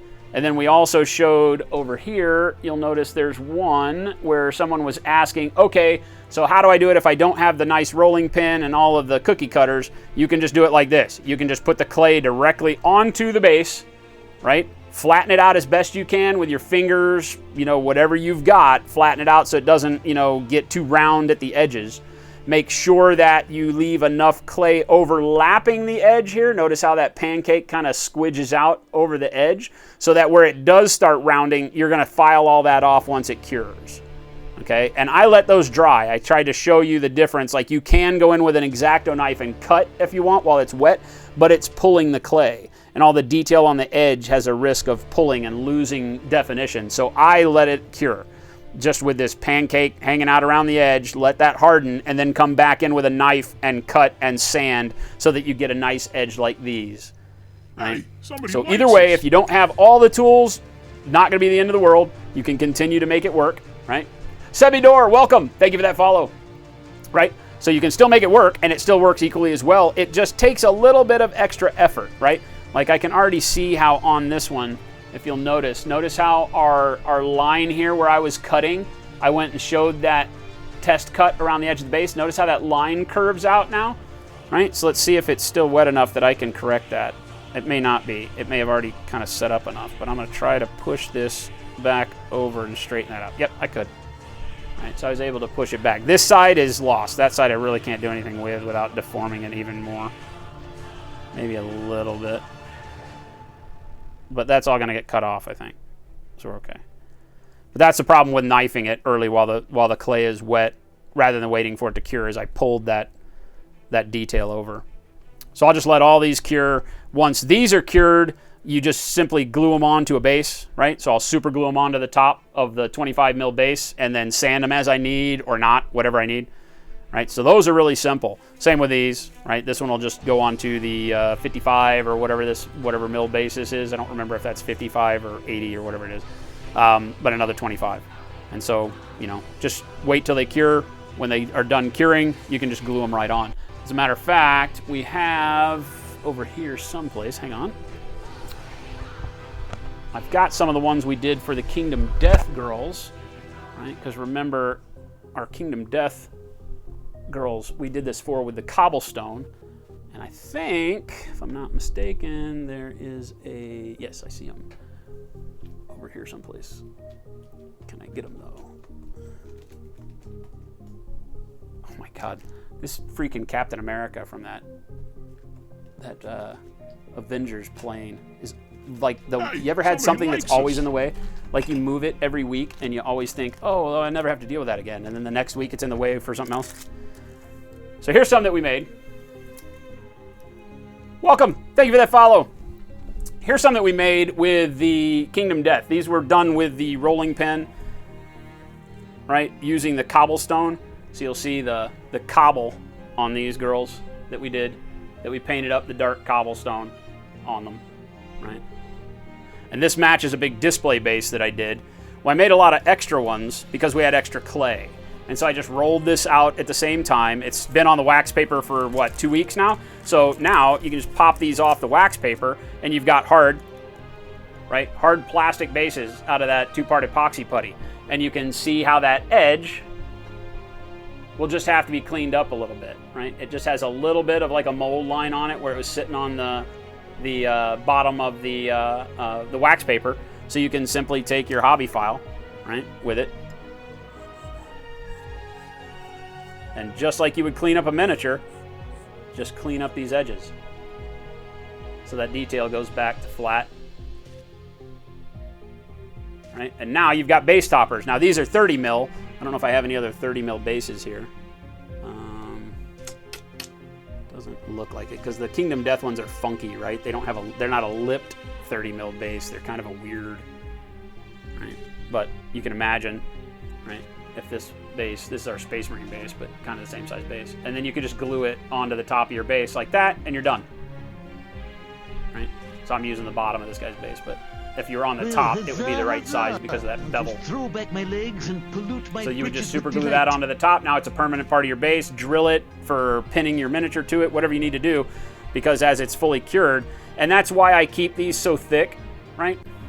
Hey, somebody likes us. Dathar, 11 months in a row. Thank you so much. The Crazy Reborn, thank you so much for the follow. And Dano5157, thank you so much. Edie and Gravy. Oh, Max Payne was thanking Dano.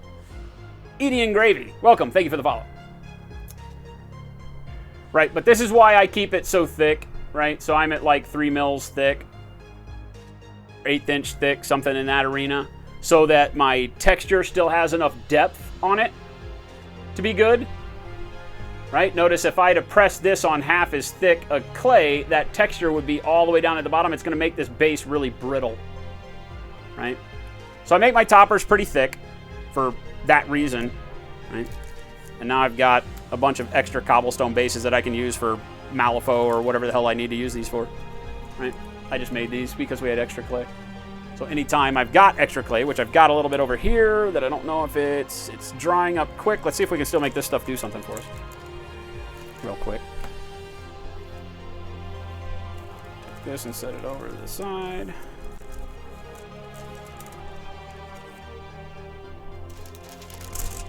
I don't know if this is actually going to... I need to get this Kingdom Death girl out of here. She's finished.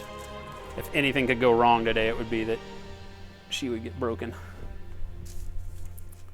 It's been raining like every day. I have not been able to finish Dealer of Death's base because I can't work on the stain and the wood finish in the humidity, and I live in Arizona.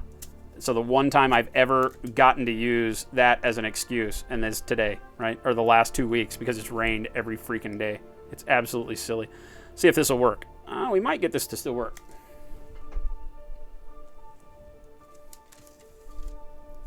This might still be pliable enough to roll. I don't know.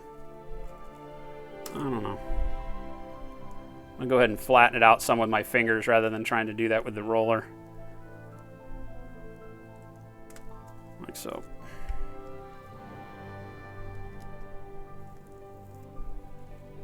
It's dry enough I can turn it. It's lost all its stickiness now. All right. Which is somewhat good. It means I don't have to lube everything up, but it means our imprint, we're going to have to really work at it. So let's see if this Happy Sepuku stamp will still stamp this thing. All right, so we're good. Move that off to the side. All right, and we're going to, again, take our Happy Sepuku stamp, which is our rubber stamp, instead of the roller. All right. We're just going to find a spot. I'm just going to randomly throw it on there. Let's just throw it on there. All right, and see if this clay will still allow it to stamp.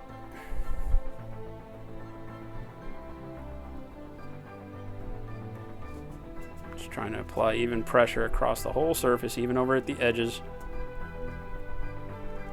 Let's see. We lucky? Hey, not too bad. It's a little soft because the clay was a little hard. Here.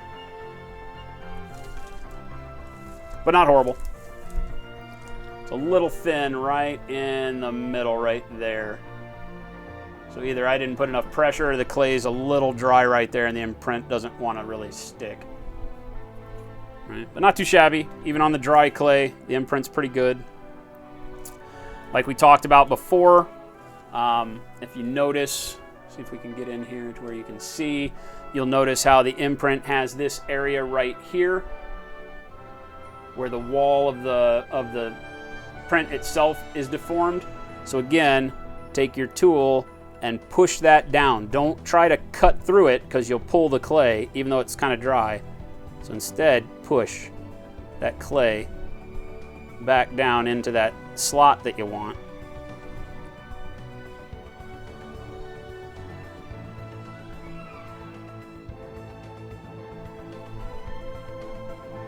Just poking at it like that.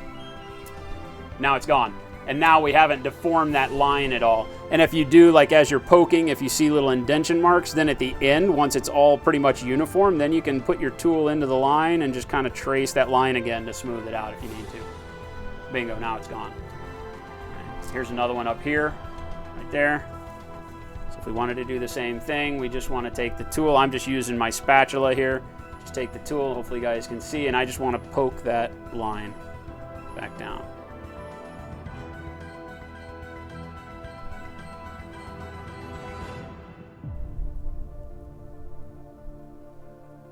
Hey, somebody likes us. And I'm poking where the little deformation was, and also to either side. I sometimes denate. What's going on? All right. So if you poke in the middle, and then you also have to kind of even it out by poking to the left and the right of it, just to make it even, so that you don't get like one spot where you can tell you shoved your tool, in there. Oh my God! What are we talking about? All right. So same thing here. We can basically use our cookie cutter. About the nonsensical I don't know if we're going to get lucky. I don't feel like this one's big enough, unfortunately, to do another tag deal on here, but it probably isn't, if I'm not mistaken. I'm sitting here. Let's see. Is that the one? Dirty, dirty little thing. Yeah, not big enough. Unfortunately, it's like almost perfect as it is, so that's not going to work. So we're going to do some 25 mils. We'll just cut as many 25 mils out of it as we can. And we'll stay away from this soft spot that we have right in the middle, right? So again, I'm just gonna come right out to the edge. Push that down. Boy, this clay is on the verge of being too hard to work with. Look at that. It's so hard I can just kind of pop it right out. I gotta be careful and get it out of here without screwing it all up.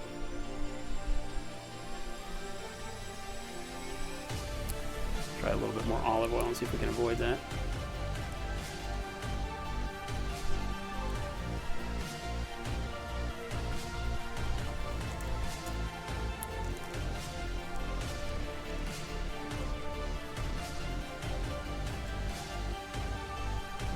No, it's going to do it again. Rat bastard. The clay is just too dry. Once the clay gets too dry, once you cut it, it's going to still want to hang up. It's not because it's sticky. It's almost reverse of the way you think this should work, right? So I just got to be real careful as I go. All right, I'm going to see if I can avoid that soft spot and get right over to the left of it. No, it's going to be right in the middle of the damn base, isn't it? All right, screw it. It just has to stay. So this is like making biscuits or something here. Just gonna.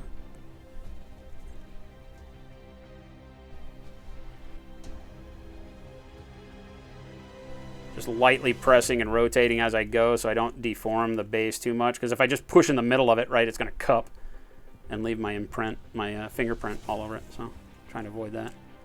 If I can, these I'm just gonna pick up and throw over here with the rest of these, since they're already so dry. We got lucky on that. I feel those shouldn't have really gotten too much of an impression, which goes to show that these Happy Sepuku stamps are actually really, really good. The roller would have made an impression on it no matter what, but I was afraid the rubber stamp wouldn't. That worked pretty well.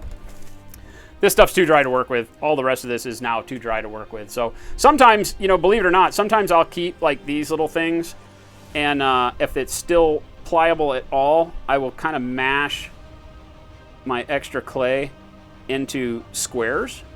I find that squares more so than spheres, well, square rectangles, boxes, right, more so than spheres are useful down the road. Whether it's that I want to create some sort of a terrain piece or something, but I might create that little cube and then just throw it off to the side to dry. I don't know why. It's better than this, throwing away this clay, right? Or you could roll it up into a ball if it is still pliable enough to do so. This one's really not. This one's pretty screwed. This ball's pretty dry, so we're just gonna toss that and this stuff. And bingo. But you can make stuff like that, and you know, you never know what you might need that cube for. Make it a box, make it a feature on a base, a stone, some sort of base for a pillar or something. You never know. If you got clay and it's not quite dry, make shapes out of it, keep it, let it cure. You'll use it for something. And bingo. That's Bases 101 using our Happy Sepuku stamps that are up in the store. SlowFuseGaming.com if you like what you're seeing here.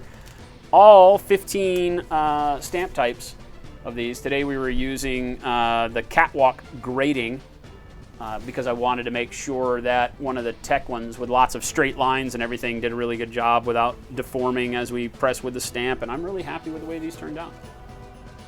We've got, how many total did we get? 3, 6, 9, 10? Really? We got 10 total bases today, including the one that we did the alternate method. Donate $5 Ain't bad, man. Ain't bad. Resurrected, thank you so much. Wrath of Taz, what's going on? Welcome to you're in the UK. You know rain a lot more than we do. We only get like one time of the year where it actually rains, and it's now. Why don't you donate Apocalypse, you used your airbrush for the first time and made your own flow aid and mixed your paint being successful? Nice. Fantastic, man. Good to hear. Blessed Horizon, thank you for the dose. Mucho apreciado. Probably not even words, but we go for it anyway. And Apocalypse, glad we could help, man. If you have any questions as you're getting going with the airbrush, always feel free to ask. Minecraft Frankie, what's going on? Welcome back.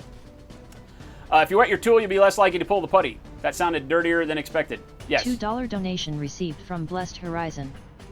Boom boom pow.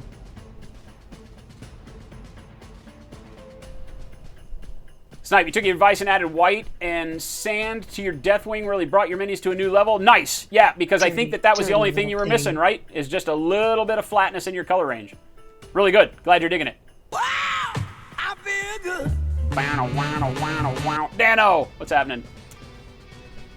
Buttermilk biscuits. Exactly, ebb and flow. Made them with my great-grandmother when I was growing up. That's why every time I use a cookie cutter, it makes me think about making those damn biscuits.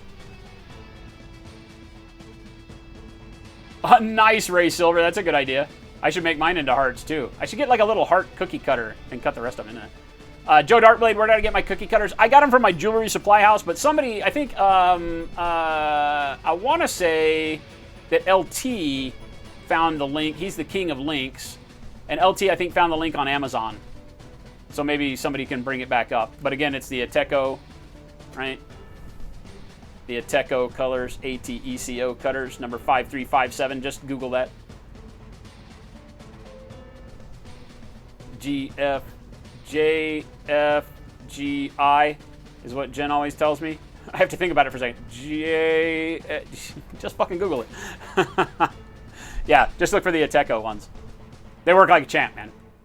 Just remember to keep them greased and clean them. Don't let the clay get balled up and stuck to them because they're a bitch to clean and they will come out around. They're just, thin steel cutters. So you can deform them pretty quickly and they won't be round anymore. Big Bob, you should see if Jen will let you give her a clay mask with epoxy sculpt. I'll tell her it's good for her skin. And then you'll never see me again. Are you trying to get rid of me? Is that what the thing is? Just tell me you don't like me. Ardilgard, is there any advantage to the epoxy sculpt versus super sculpty? Is that what you're asking? Advante to the epoxy sculpt, Ardilgard? You're asking about advantage?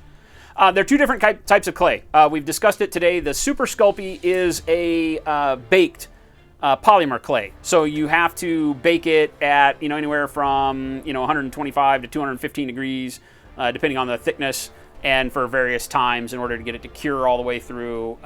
In previous streams where we've been focused on sculpting, you've probably heard me talking about like when we use super sculpey, I like to get it to a point where the first level of detail is done, and then I call it soft bake. I just bake it for about half time so that it basically cures the outside so that those details become hard. I'm not mushing them around anymore. And then you can continue to add clay to it and work with it. So Sculpey as a polymer clay is better for long-term sculpting, in my opinion, working up from an armature base to a full sculpted miniature on your own. I like Super Sculpey, and because you can work on it forever, and you don't have to reactivate it with heat or anything. You can set it on a shelf for a year and come back to it and keep working with it, which is good because that's about how I usually sculpt, is over years instead of days. So. But and then epoxy sculpt being a two-part epoxy putty, like Greenstuff, like the Milliput Superfine White, all those that we use have a totally different kind of usage. They can be, One Bad Command, welcome, thank you for that follow.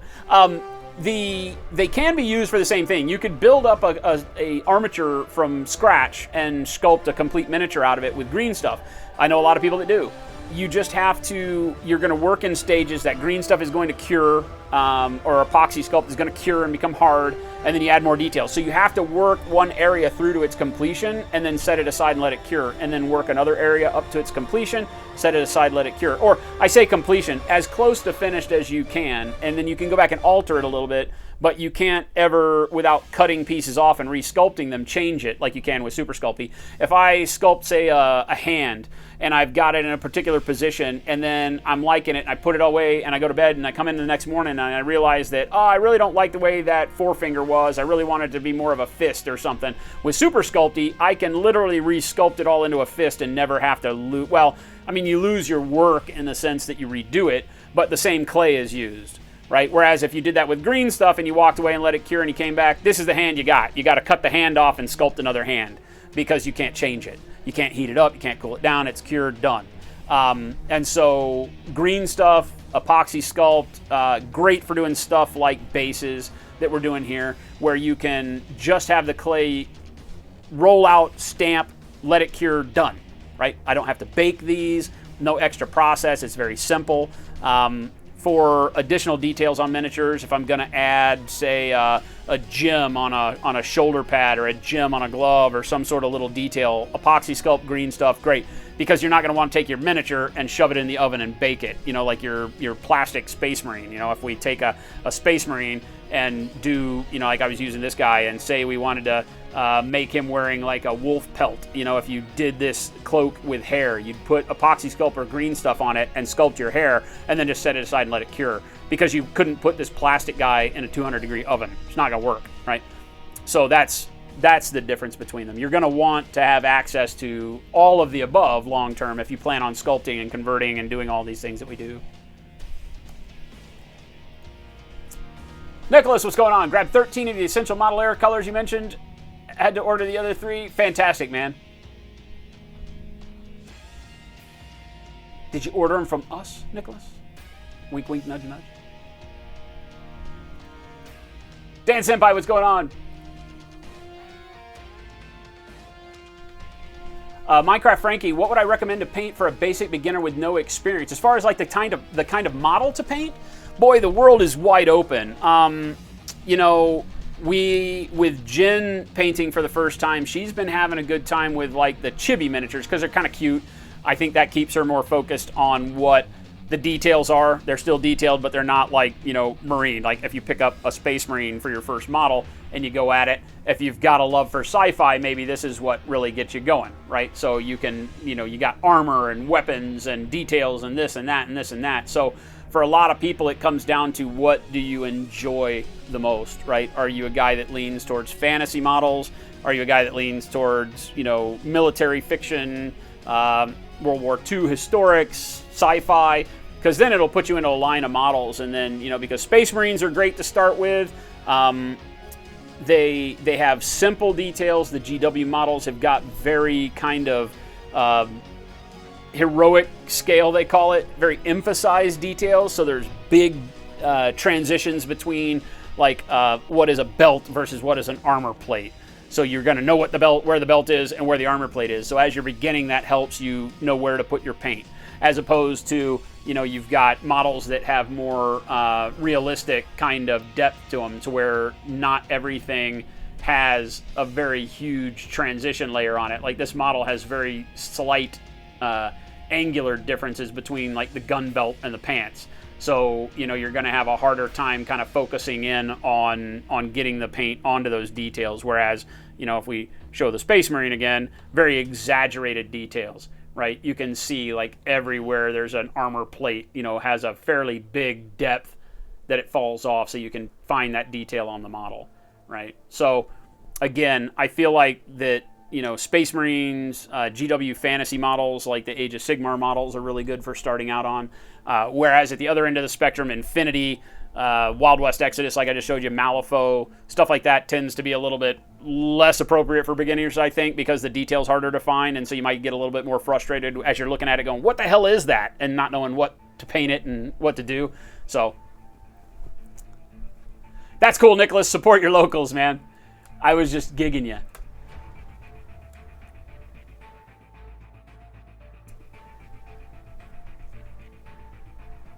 But yeah, Minecraft, I think that that's probably your best bet. The Wrath of Kings minis that we paint are very good. Again, they've got very good separation of detail so that you can see kind of what you want.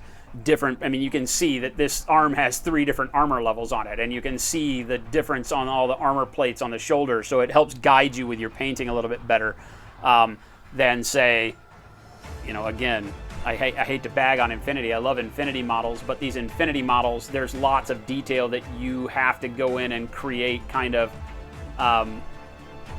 very, very specific transitions, because you're not going to find, like on this little insert on the thigh that you can barely see there, the detail is very realistic. It's not huge cliffs between armor panels. So you have to try harder to keep darkness and shadow and things like that on there. Valerian, what's going on? Thank you for that follow. Right, so all great models. Clown. Psychotic.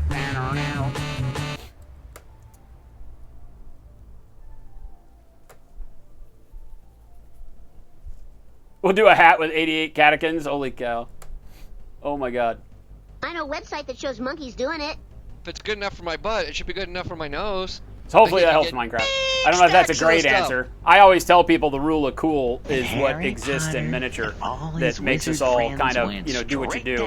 If you find a model that you just think is bitchin', then paint that, right? Because, you know, I will always go back to the fact that as you're learning something, you'll tend to learn it better if you're enjoying the concept, right? So if somebody's trying to teach you literature and they make you read a book like, I don't know, I'm going to offend somebody. So if they make you read like a romance novel or something, Roy, welcome. Thank you for that follow, my friend.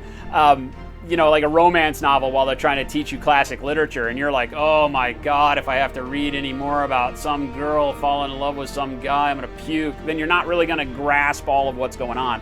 Whereas if they handed you perhaps you know, The Lord of the Rings, or they handed you Ender's War or something like that, you know, depending on what your joy was, if they found what hooks you in, then you're going to eat it up better and figure out all the concepts and things. So I'm a true believer in that. So if you're into fantasy, fantasy models. You get big wolves with axes. There's a bajillion models out there, man. So, all of them good. I would just find whatever speaks to you as far as like concept and look. Go for that rule of cool.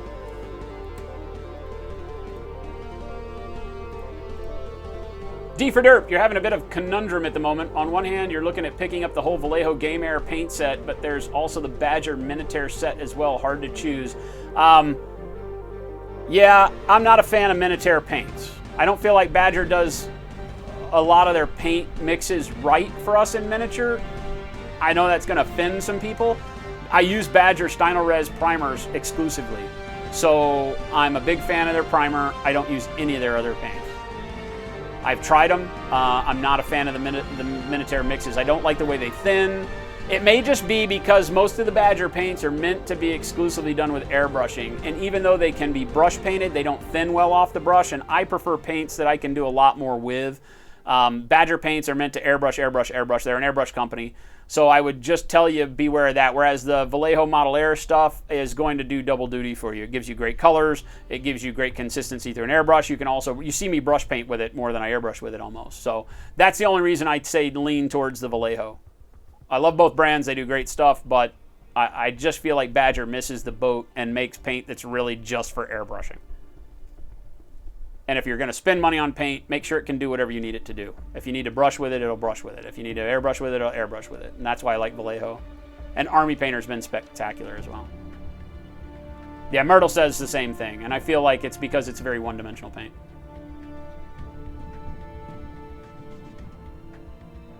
Grins, you had a high school student that actually paid enough attention to find books for each individual to read? Say what? Snake, you ordered the expansion bundle from Corvus Belli yesterday. Nice.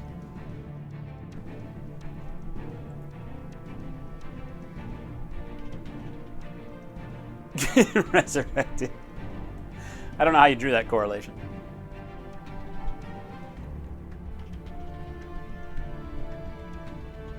Yeah, Ray, I've loved the Army Painter stuff.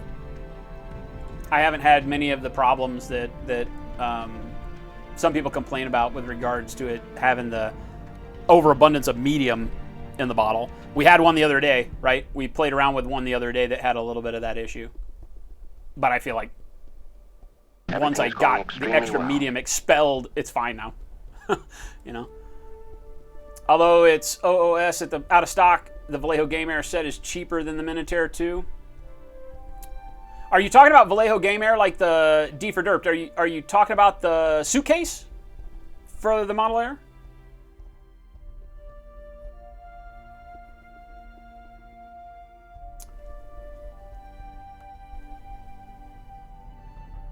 Oh, nice. We just got an update from Creature Caster. Creature Caster, if you've been watching Kenny over on Next Level Paint, he's been painting up one of the Creature Caster sculpts of a big, unclean one. And Creature Caster's got a new sculpt coming out that we're going to be painting up here, hopefully in the next month or so. And they just gave me a quick update. That's nice to know. It says full set, 107 pounds. That's not it. I don't know what that would be. For the Model Air full set at 107 pounds is a hell of a deal. If it is, scoop that up in a hurry. The Model Air full set is 217 paints that would normally run you about $800 for the full set. So it's not a full set. It must be careful. It may be like just a particular color range, like maybe some of the military color range or something. Valerian, you're an absolute beginner but really like Vallejo Game Color. Game Color is fantastic paint. We use everything here. It's a store. We've got a web store, slowfusegaming.com, where we carry a lot of the products that you see us using day in and day out. We love Army Painter, Model Air, Model Color, and Game Color. Where do I have Game Color? I got a Game Color here, and I probably have a Model Color paint around here someplace. I don't carry very much of the Model Colors.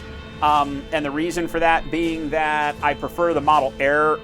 These lines are based on the same color range for Model Color and Model Air. It's just Model Air is thinned down. But in some cases, the Model Color version of the same, or the Model Air version of the same Model Color I like better.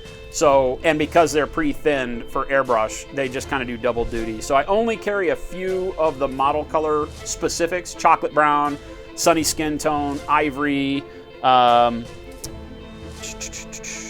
That might be it that I carry in the store, is those 3 model colors.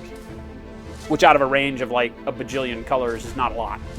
But we have all 217 of the Model Air colors and stuff like that. But we love them.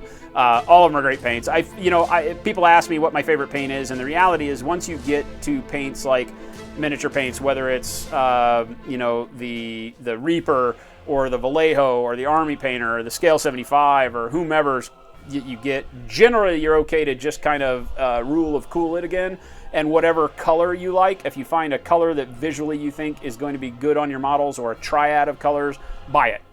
All of those manufacturers are going to have great paints. Very rarely will you run into a specific paint that just doesn't work very well. The medium is kind of crappy. Whites and yellows tend to do that. But it just depends. More and more so, I find that you're not really running into those issues.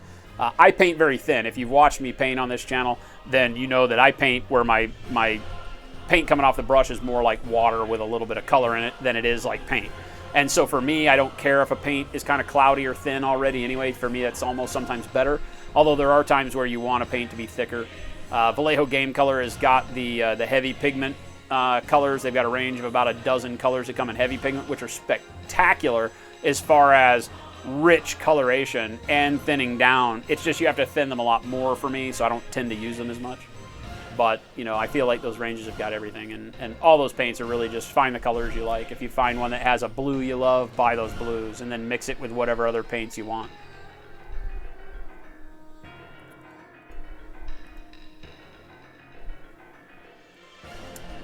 Ray, the titanium white will be up on the site maybe as early as tomorrow.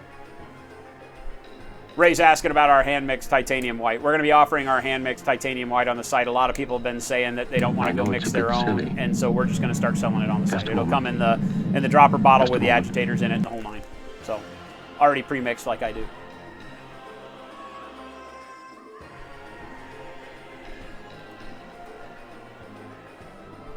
Have I seen the Game of Thrones minis? Yep.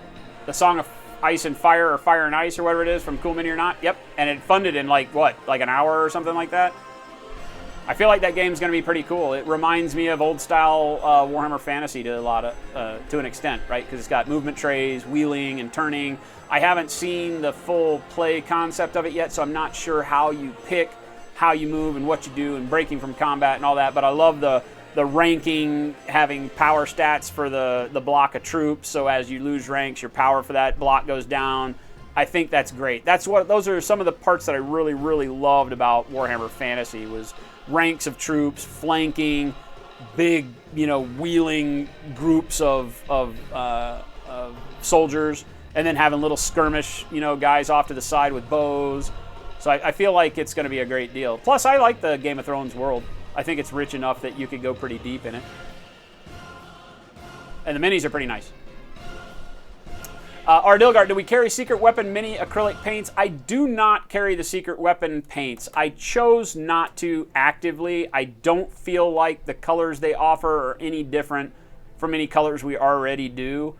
And so no. Because as much as it would be great to carry every line of paint, if they're just repetitive colors, then it doesn't do me any good. Right?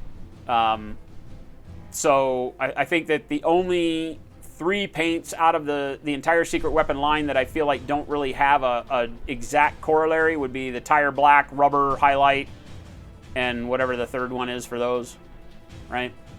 The other ones are all like Weathered Wood is just aged white from Vallejo.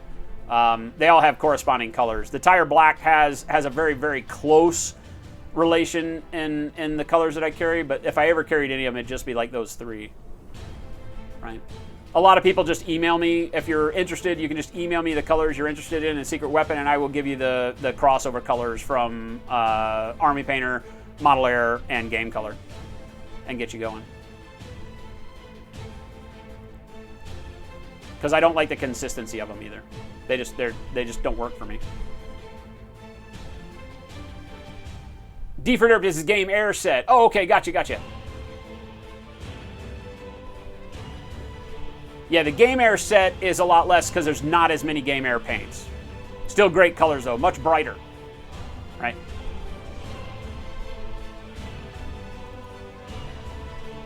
Sniper Bob, what's going on, man? Ray Silver, can I draw bombshells or bomb snails or bomb hearts on the bottle with a Sharpie for you? We're trying to get stickers for the bottles. I couldn't get the design to work the way I wanted to, but yeah, there'll be some. It'll either just be generic right out of the gates, Ray, and I'll just hand draw something silly on it, like a smiley face or a bomb heart or something. But they will have stickers on them eventually for the white.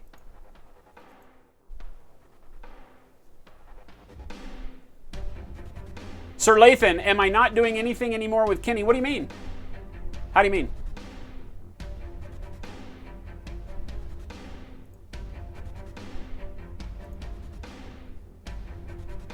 Well, Kenny and I do stuff all the time. What would make you think that?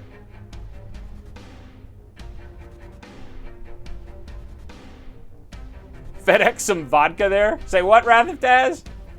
No, Kenny and I and Spikey Bitch Rob, still part of the Long War Network. Everything's awesome. We've got a lot of neat stuff coming up. We've got at the beginning of August with Uncle Touchy, Mike C., one of our viewers here. We're going to have a feature show that we do every week called The Slow Burn, where we're just going to be hanging out, talking about war games, playing war games, discussing new stuff like the Song of Fire and Ice, showing you guys a lot of miniatures that you might not know about, games you might have only heard about, or maybe you've touched a couple times with their smaller games. So we've got a lot of that new content coming up. You're going to hear a lot more about that on the Long War as well. Pop Goes the Monkey, thank you so much for hanging out with us, man. Be safe getting home.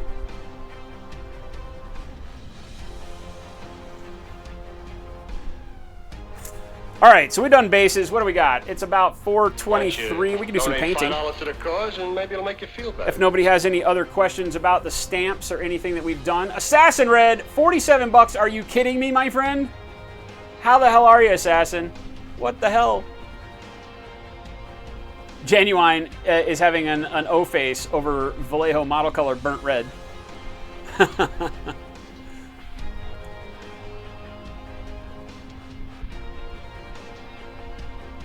Holy hell, Assassin. You are absolutely killing it lately. Thank you so much. And everybody out there, hugs and handies for Assassin. He has single-handedly been bringing you more giveaways than any other human in the history of ever, I think, over the course of the past few weeks.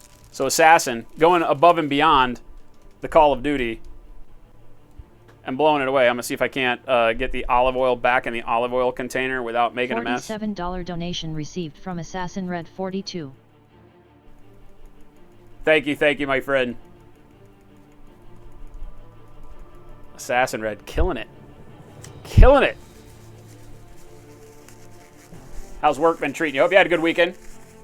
Viking Teabagger, with a new podcast, we'll have an interactive Discord channel. There will be a Discord channel. We already have a Discord channel, by the way. We just don't ever promote it. But there's a Slow Fuse Gaming Discord channel. It's been around since the beginning of Discord. And it has subscriber channel in it. The subscriber channel will allow you some interaction with us during the live podcast, as well as that will be one of the only ways to do the interactive content with the developers. We will have interviews with developers for the games that we are doing our focuses on, and in those interactive chats and interviews, so to speak, you guys will be able to ask questions directly based on what you've seen on the game or learned out in the world. But we will, here's the way it runs. We will start, the first show is August 5th, 6th, I think, is the first weekend in August. Don't quote me on that, but whatever the first weekend in August, we'll do our introductory show. Not really game specific. It's just going to be introducing everybody to the content. It'll be a short, probably hour-long show. Get Mike on camera, let you guys know the details of what will be coming up, and we'll set our calendar. But then the following week, we're going to be discussing, like during the normal paint during the week deals, we'll be painting the miniatures, going up for the game that is in our focus. And then we will be playing said game during the next Slow Burn show, discussing rules, talking about the game, showing the miniatures on the table, having fun, just kind of an interactive rules chat. Sometimes it'll be just as new of a game for us as it is for you. We'll have a couple of weeks head start on you, but not much. Then on the following Sunday show, we'll have the developer in, and we'll do kind of a down-to-earth review of it and give our feedback on things we like, things that we see that could use some help, and allow you guys to get an open avenue to talk to the developers as well when they'll come on. right? I can guarantee you not every developer of every game that we want to talk about is going to be able to find time for us, but most of them have been very happy to do so. So right now we've got a really good schedule heading through the end of the year with being able to do some interviews, have some people on here. This will all go on Sundays, so and early enough that hopefully our international crew will be able to join us as well. And you get to just talk to these guys, talk to the guys that make Bushido and ask them some questions or tell them you love the game or ask them about what new factions are coming or what their hopes are for the future and things like that. So yeah, there will be a lot of interactive content for subscribers to be able to come in and ask those questions. We're working out the tweaky kind of details on that, but that's all forthcoming. Should be a lot of fun.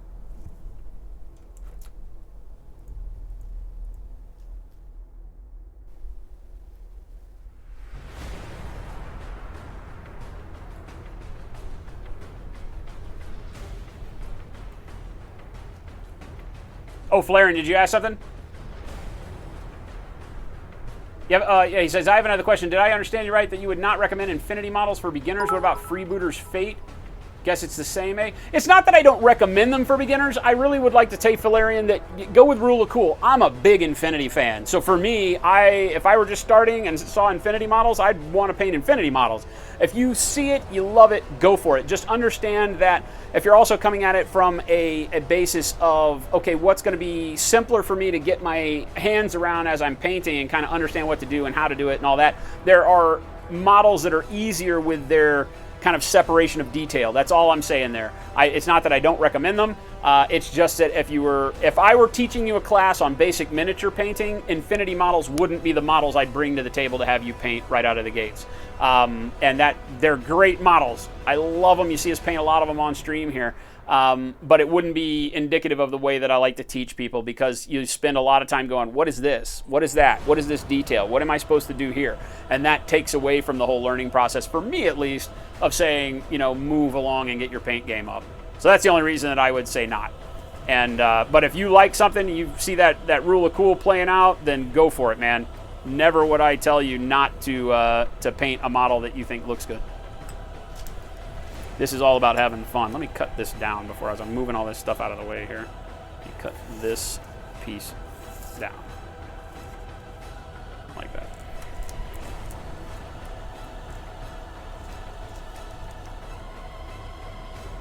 Nobody's got questions about bases.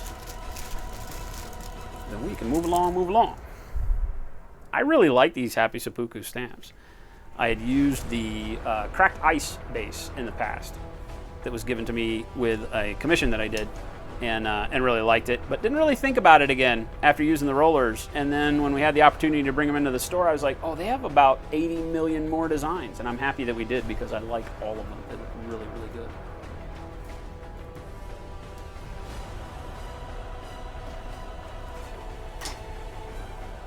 These stuff away. Bingo. You're afraid to fuck it up? Well, the nice thing is, in painting miniature, you can always go back and redo it. Like legit. You should never be afraid of screwing something up, because with miniatures, as long as you focus on painting thin, right? As I'm looking around at stuff to maybe work on here at the end of the stream, right? I got this guy that I've been working on in my spare time, a Star Wars X-Wing repaint that I'm doing of whatever the hell this is. Somebody out there have to tell me what this is. Devastator, Demolisher, I think it starts with D. Decimator, maybe. I think this might be a Decimator, right? I mean, the key is working thin. No matter the size, no matter how daunting you think a model is, no matter what you think you're up against, you can always just repaint it, right? Like every model that you've ever seen me paint, if I've gotten to a point where the paint is unfavorable, like I just don't like, let's just say right now I look at this and I'm like, you know what, I don't like it. I don't like the color scheme. I don't like what I've done here. Screw it. I could literally primer this again and not lose any detail, because I've used such thin paint on it. There's no paint buildup anywhere that prevents me from just going right back over it with more paint. I mean, legit, there just isn't, right? I mean, there's none of my panel lines that go away. There's no paint buildup at all. So I think that's really the key when you're painting as a beginner. If you hang out here, we focus, and then refocus, focus on making sure that you get comfortable with the thickness of your paint, being able to paint with as thin a paint as you're comfortable with, so that you build up that patience that is required of painting. I try to tell people here that you're never going to get the color you want in one stroke on the model, right? Evil Tears, what a great name. Welcome. Thank you for that follow. Yeah, it's a decimator ray. So as you go through, you're never going to get, like on this fade to this red. I did all my red with brushwork on this, but all the gray and white are done with airbrush. And so, as I'm going through with the brush and trying to get these, Dan Dave, welcome. Thank you for that follow. As I'm going through with the red and trying to get this kind of good oily, dirty red transition on there, it's not going to happen instantaneously. If I use the kind of paint to get that brightness of red that I have across that top line, if I use the thickness of paint to get that brightness in one stroke, it's also going to build up a texture on the model. And so you're going to see it. You'll see paint, right? And you know what I mean, even though the words may not, see paint. Of course you see paint, but you see it. You see a texture. You see where it changes level. You see brush strokes in it. And so instead, all of my edging takes like 2 or 3 times. All of my blends take like 5 times to blend from bright red to dark red down the face of a panel. Things like that. And that's that patience that you do. But the benefit as you're starting out, not only are you learning that patience from the get-go, but you're also learning that no mistakes ever count for anything. You make a mistake, screw it, paint it over. Doesn't matter. If you paint it very thick, then you don't have the easy solution of just painting back over it, because the more paint you add, the less detail you see, the more brush strokes you see, the dirtier the model gets, and eventually you just rage quit and throw it in the garbage, right? And we see those funny memes of painting miniatures on the web that are like, thin your paints, and the dude's eyes are all, 18 layers of paint and look squirrely. So avoid that and just start painting thin from the get-go. If you keep hanging out here, that's what we beat to death, so.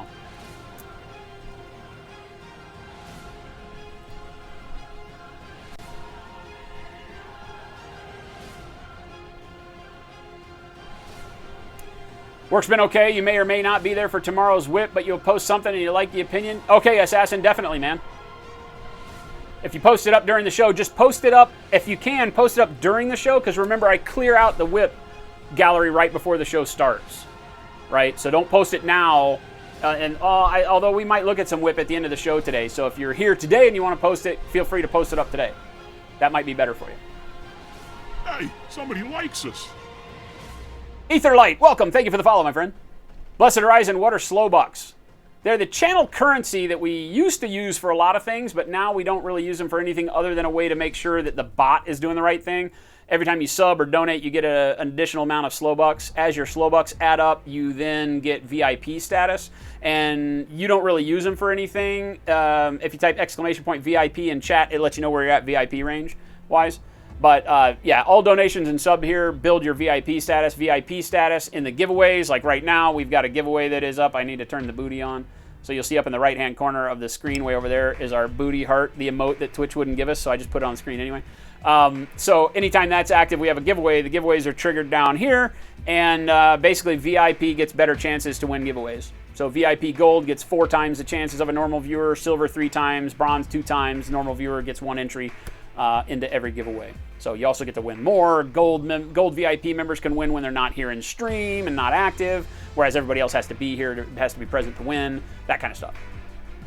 So there's some benefits to it. But the slow bucks just make sure that I can always have a way to, if you say, hey, I should be VIP Silver, I can go back and track it and see, because the bot makes a billion mistakes. So there's the long answer.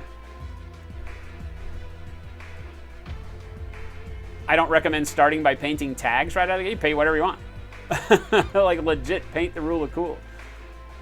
I know I did as a kid. I just grabbed whatever I could. Well, as a kid, I was young enough when I started into this. I had no money, thank God. So if I'd have had money, I'd have been screwed. But I didn't have money, so I had to save up for like so it made me really look at the miniature I wanted. So I was going rule of cool 100%. It would take me like a month of allowance to buy a miniature back in the day. Buy this one Raoul Partha miniature, and I'd buy it, and then I'd spend ungodly amounts of time painting it, and it would suck, right? Because I had no idea what I was doing, right? Ben Sansom, you have a problem with your sight, trouble focusing and blurry. Is there any tips you could give to help you out with your painting apart from using a magnifying glass? You know what? That's my best thing, and I am not ashamed to say that here recently, I got these, right? These reading glasses. Oh my God, they screw with me because they're only for close up, right? These are 1.75 reading glasses. Actually, Jen got them, but I stole them from Jen.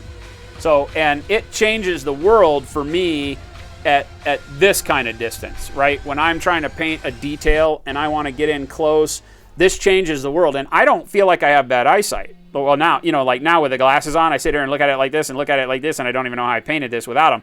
But, with this, it changes the world.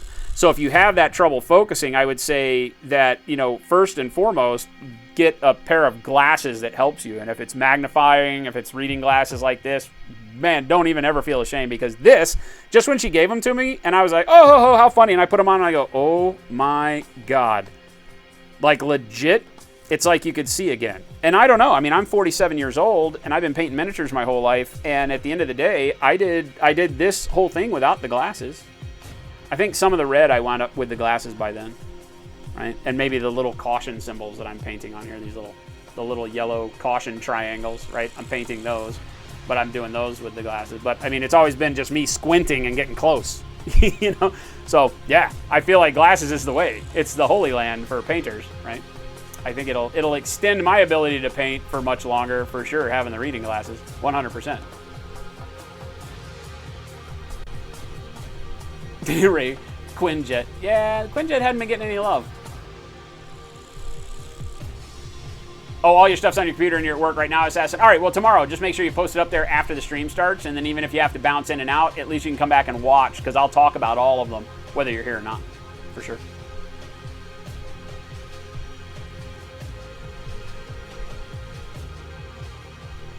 Assassin, thank you so much, man. You just literally popped in here and blew up a giveaway and you're leaving.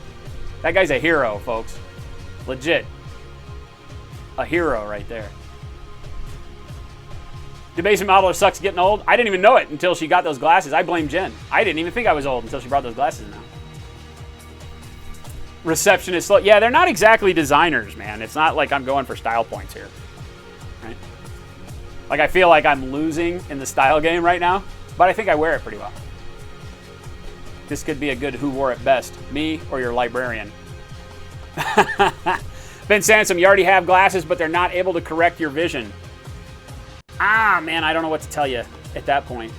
Having not had eye problems of my own, except for age right now, right? Is that, it's like, I feel like you know, I don't want to be the quintessential, like, need a better eye test, but maybe that's it. Do you have, like, stigmatisms or things like that? I don't know. I'm not the one to talk to, because it's not like I'm Dr. Fuse. I don't know any of that stuff. 120 years old, a 220 Zydlik. I used to like you. A long time ago. Nicholas, at what point do you get VIP silver? 35 slow bucks. And 95 get you gold. And it resets, your Slowbucks reset at the end of each month, but your VIP does not necessarily reset. Your VIP gives you VIP status for 30 consecutive days, no matter when you get it. So we always tell people, Osamo, welcome, thank you for that follow. We always tell people, like, as we're closing in on the end of July here, you have the chance. So if you're like bronze with 30 points, you might feel like it's worth it to do like the 5 to get to silver, because then your silver kicks in and lasts all the way through August, that kind of stuff. So, but we never push it. NS Ogre also have a magnifying light when you need to see close detail. Yeah, I've never used those. Those never worked for me because their focal spot is always so narrow, and I'm always moving my stuff around a lot. But I know a lot of people that use them. Valerian, thank you for hanging out with us, man. Take it easy. We'll be back again tomorrow for Whip Wednesday, same time, 2 p.m. Pacific. Glad you hung with us. Mucho apreciado. So I don't know. It's 4:40. I feel like we could do a giveaway and some stuff. We could talk about this. I've been working on just in between commission spots doing stuff like engine glow. So I've been working on the OSL for the engine. That's all done by hand, just paintbrush, no airbrush on the glow. You know, just to kind of get it to where I've got a nice feathered out kind of look on the engines there. I'm happy with it.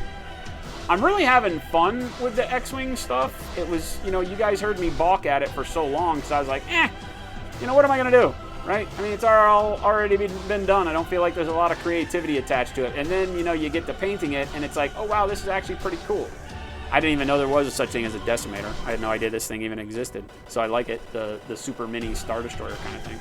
So, you know, I'm digging it, but I'm liking the ability to do all sorts of really cool effects with them. OSL glow on engines, obviously. I've got to do all of the windshield and things like that. I haven't been doing any of this on stream because this is literally like my I'm sick of painting miniature, and then I turn in and put in 30 minutes on it at a time whenever I'm painting other stuff and just need a break.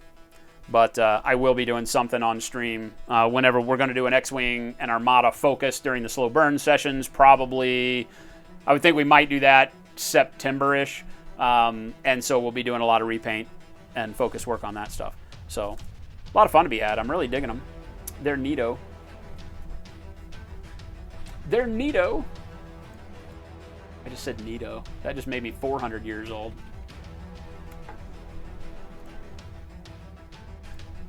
Hooray that we snuck the booty heart onto the stream. Screw 'em. Yeah, Ben Sansom. I've known people that have had glasses their whole lives, and when they take their glasses off or got contacts or got laser corrective surgery or whatever, and you see them, you'd be like, what the hell are you doing? Put your glasses back on. Because you just get used to it, right? NS Ogre, diabetic eyes go real bad sometimes. The direct magnifier is a pain in the ass and have hit it with your brush more times than you can count. Oh, yeah. Yeah, definitely. I've heard that diabetes can affect vision pretty poorly, right? Like, you can get diabetic blindness, can't you?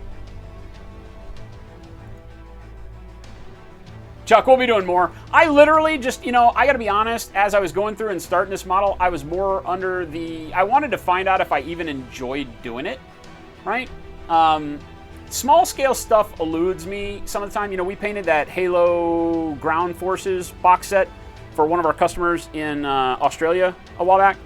And, when we did that, it was like 10 millimeter. It's all the Halo, whatever they call them, Spartans, and I don't know what all the bad guys are.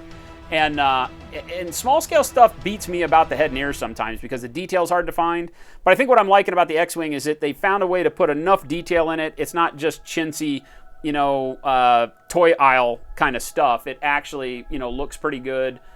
Gives you enough detail, and because of things like the engine OSL, various lights that I'm going to do, like across the top of the model, I'll do OSL spot glow on some of the lights, like aircraft lights. I think that's going to give it enough richness. I don't know that after I do one or two that I'll be excited about the third and fourth and fifth ones. I feel like it's going to get boring. But then I guess I just have to, you got to kind of step outside yourself and find out like what's going to make it exciting through color, I think, right? Coming up with different color combinations and things like that. I'm just going really bland black, white, red on this, or gray, white, red, because it's an easy color combo. And I felt like, well, if I painted TIE fighters and stuff the same way, it would look good. And I literally only have a couple of hours in this. I'm not taking a bunch of time to work on it, and I'm really enjoying it.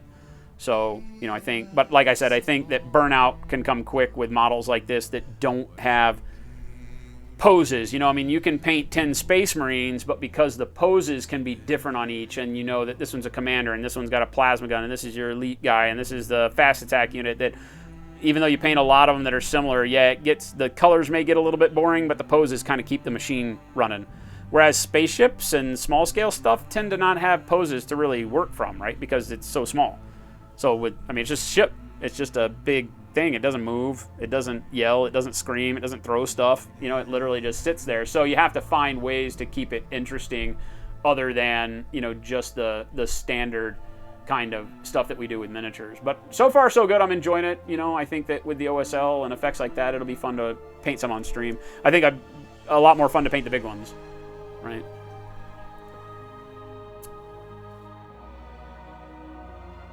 You want that X-Wing repaint on your table now, Cosmic? I'm having fun with it right now, like I said. Myrtle, yeah, we're gonna, that's why I was kind of hoping, we'll probably do the glass on stream on this guy, because it's a really nice way to do it, rather than like on a, maybe you got one flyer that has one big windshield. This guy's got glass at a lot of different angles. He's got this top, canopy thing. He's got the windscreen across the front of this bridge kind of area, and then the pilot windshield here too. So there's a bunch of, there's literally 3 different concepts for glass here, and even more so when you think about the angular nature of these TIE windscreens, because they've got a octagon, right? Is it an octagon? Yeah, they've got an octagonal shape, and so they've got 8 glass panels, each one at a different radial value than the next, and then a flat one in the middle. So 9 panels. Your gleam on this is going to be awesome. Same on this top one. So I'm probably going to do that on stream. I haven't really even picked a color. I'm thinking green, like really dark greens, because I did blue on the glow. I screwed the pooch. I was going to do orange on the glow, and then for some reason, like literally, I had the orange paint out, and I literally went out of my way and painted it blue, mindlessly, because I was going to do blue glare on the glass to make that easy, and orange on the engines, and somehow I just spaced and did blue on the engines. It shows you, like, literally painting late at night and just making it happen, you know, for me. I kind of go brain dead. So, but I'm really, really happy with the blue, so I'm not going to change that, so it means I got to find another color for the windshield, and orange doesn't work, so I'll probably do green. You know, green or maybe yellow. I could do like orangish yellow, kind of like Hunter's glasses. Yellow would be kind of cool.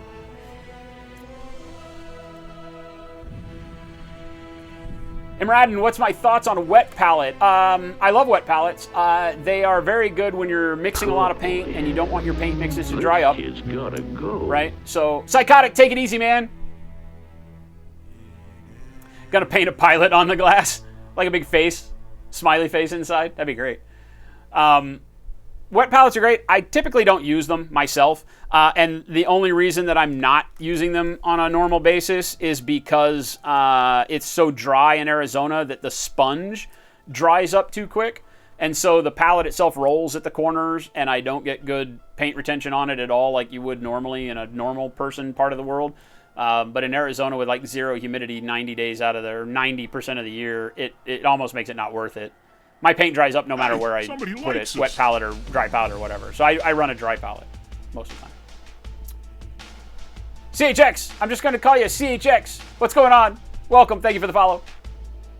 Balerian, you need a paint suggestion. Painting your Death Guard and the Psyker gas robes. Would purple robes be good with green armor? Yeah, purple and green go great together. I would always suggest starting with your purples going darker and not so much highlight. Keep them in that really deep kind of royal purple range. But yeah, purple and green goes great. Chuck Wiffendiffer, did I strip down the paint or just prime over? I just primed over it. I didn't even sand it or clean it. I literally just smacked this with Stynylrez primer and went to town. So, same with the TIE Fighter here. I primed too, so I could show you. I primed this guy, and then I think I hit him with a little bit of black gray on the... Yeah, I hit him with a little bit of black gray on the center, and literally just banged primer on the model. Right over the paint. Not even worried about it. Right? I mean, I got to be honest with you. I was treating these like, oh yeah, we'll see if we have fun doing this. I wasn't 100% worried about it. Now that I'm having fun with it, now I'm like, okay, now I need to take this seriously because I can see that this is going to be cool, right? These ships are going to be really cool looking when I get done.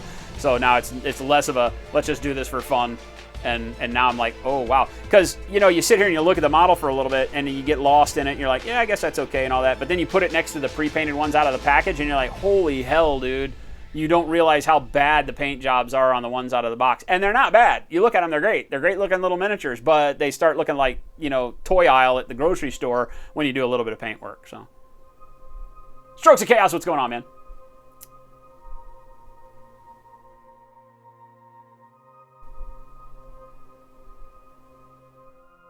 Eyes can go blind. You're lucky in that you just have some days that are just blurry. That sucks still, though, man.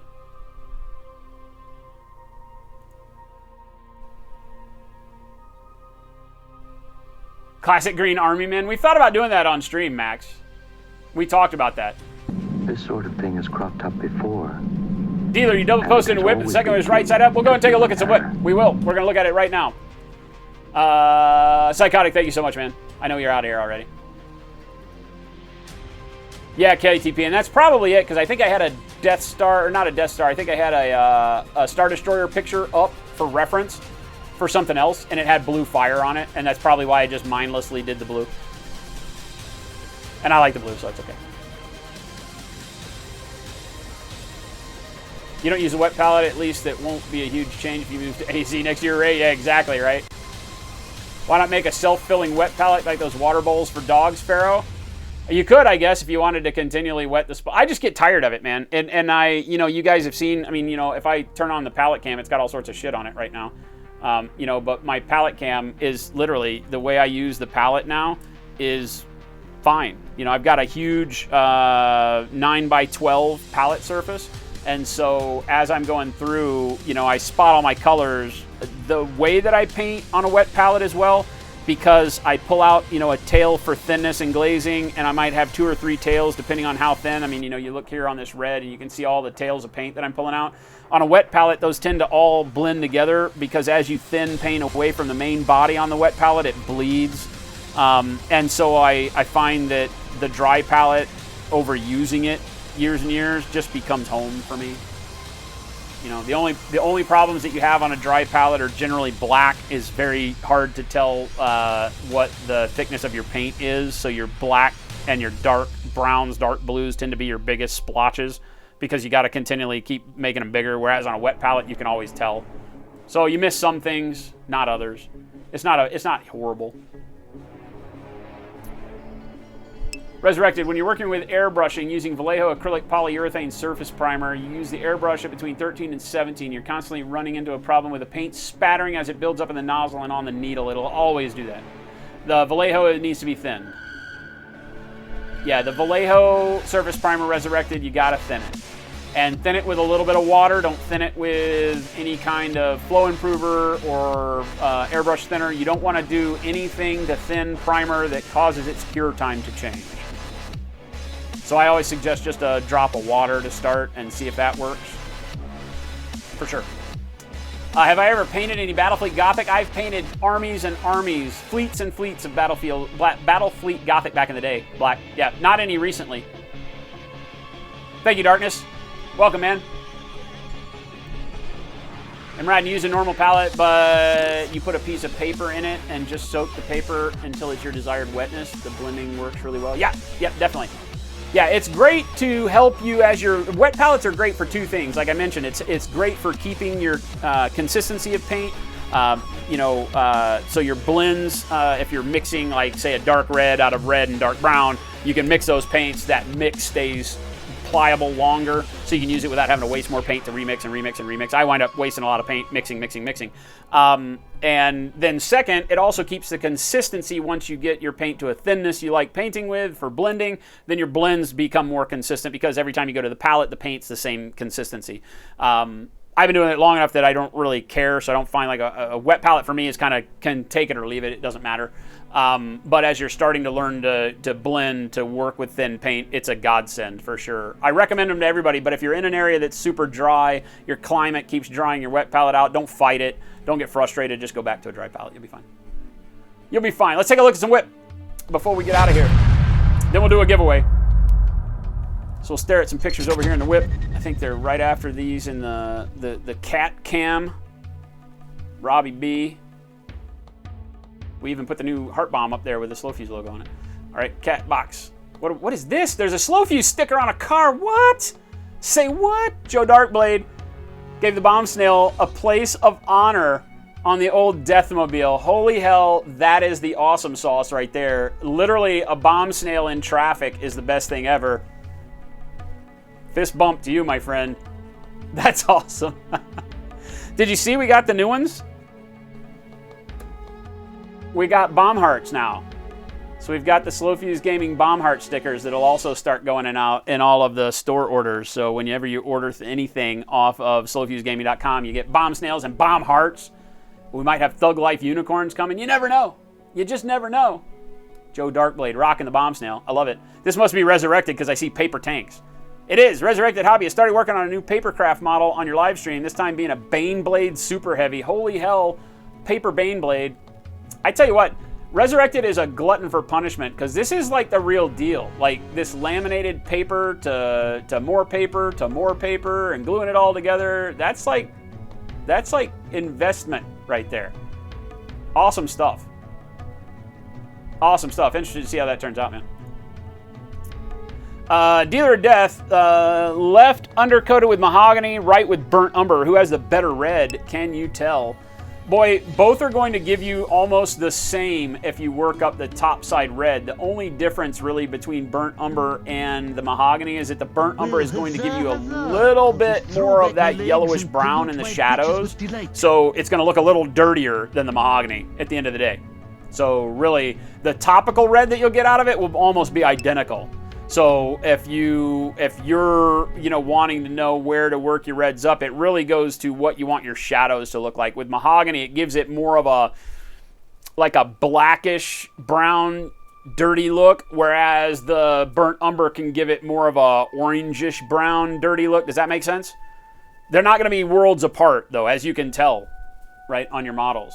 You probably are seeing that there's very, very little difference between them, and what you do get is going to all be in that shadow.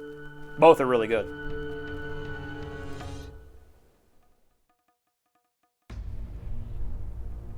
Same as before, hopefully right side up.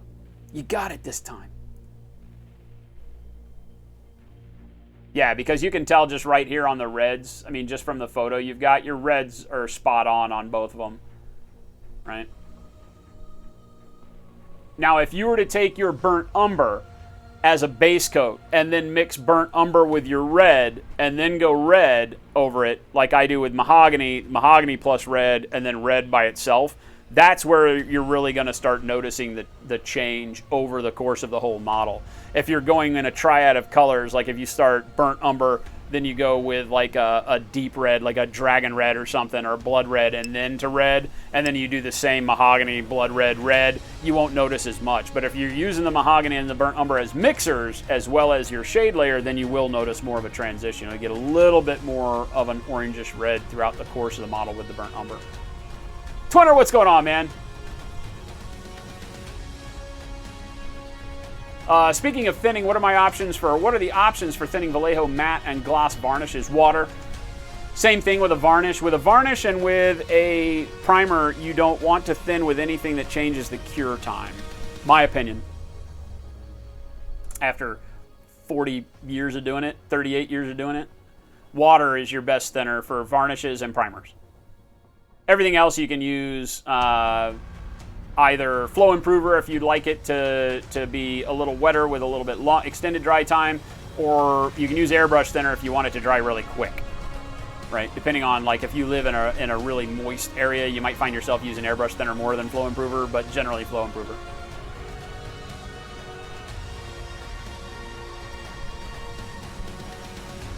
Cosmic Cubicle just finished 99%. Need to do a bit of weathering to the treads, though appreciate any comment on the weathering palette to choose, or that you chose. As I'm looking at it, the dirt is very dry, arid kind of landscape dirt. So, the only thing I would say, and this is just one of those mind games, really. It's a preference thing, right? Because when you look at yellow, brown dirt that hasn't been done as mud, right? You've done it as dry dirt, is that I want to see more down low. Like almost to the point where this whole vehicle down low by the treads turns into that color with just your, I don't know if this is, I can't tell if this is like a black green or a black on the red. The way that the yellow brown is kind of, that rust color is kind of playing with it, almost gives it kind of a green tinge, but it might just be solid black. But it's almost like you want everything down at the track level. And I mean, like, just like from this, you know, this big axle here on the outside of the front idler wheel, all the way back to the drive wheel, like that line, you almost want to bring the whole model into that color, if that's what that is, if that's dirt. If that's intended to be rust, then spot it like you're doing. So, you know, I guess it all depends on the story you're trying to tell. If this is dirt weathering, then I would lighten up the bottom of the tank even more, which goes against principle to some extent because we go light to dark as we're transitioning from shadow. But if you ever have a tank that's running through tons and tons of dry dirt, then it gets that real dusty feel down low. And so you would go more into the brown and not have it spot as much. Like you've got spots here up at the front, spots low on the exhaust stack. It would be kind of continuous, right? Built up more towards any spot it has open to the tracks, but consistent then through the rest of it. So, just depends on your story. But I like where you're going. I would just try to avoid the heavy spotting that you're doing, right? Like here you've got a spot and then very, very dark with no dirt in it. Remember that dirt piles up in the edges, or in the crevices, not on the flat surfaces. I mean, it can pile up on the flat surfaces too, but it's going to be doubly so in all of those nooks and crannies. So just make sure that if you want this color, that you find a way to drive like a darker version of that up into the crannies and nooks where the dirt would pile. Dirt and oil and grease sit in those panel lines, right? Rather than just the body color with this kind of sitting out as a highlight. But I dig it. The palette's great. Just find a way to push it along a little bit further without overdoing it. I'll just throw back my legs and pollute my britches with delight.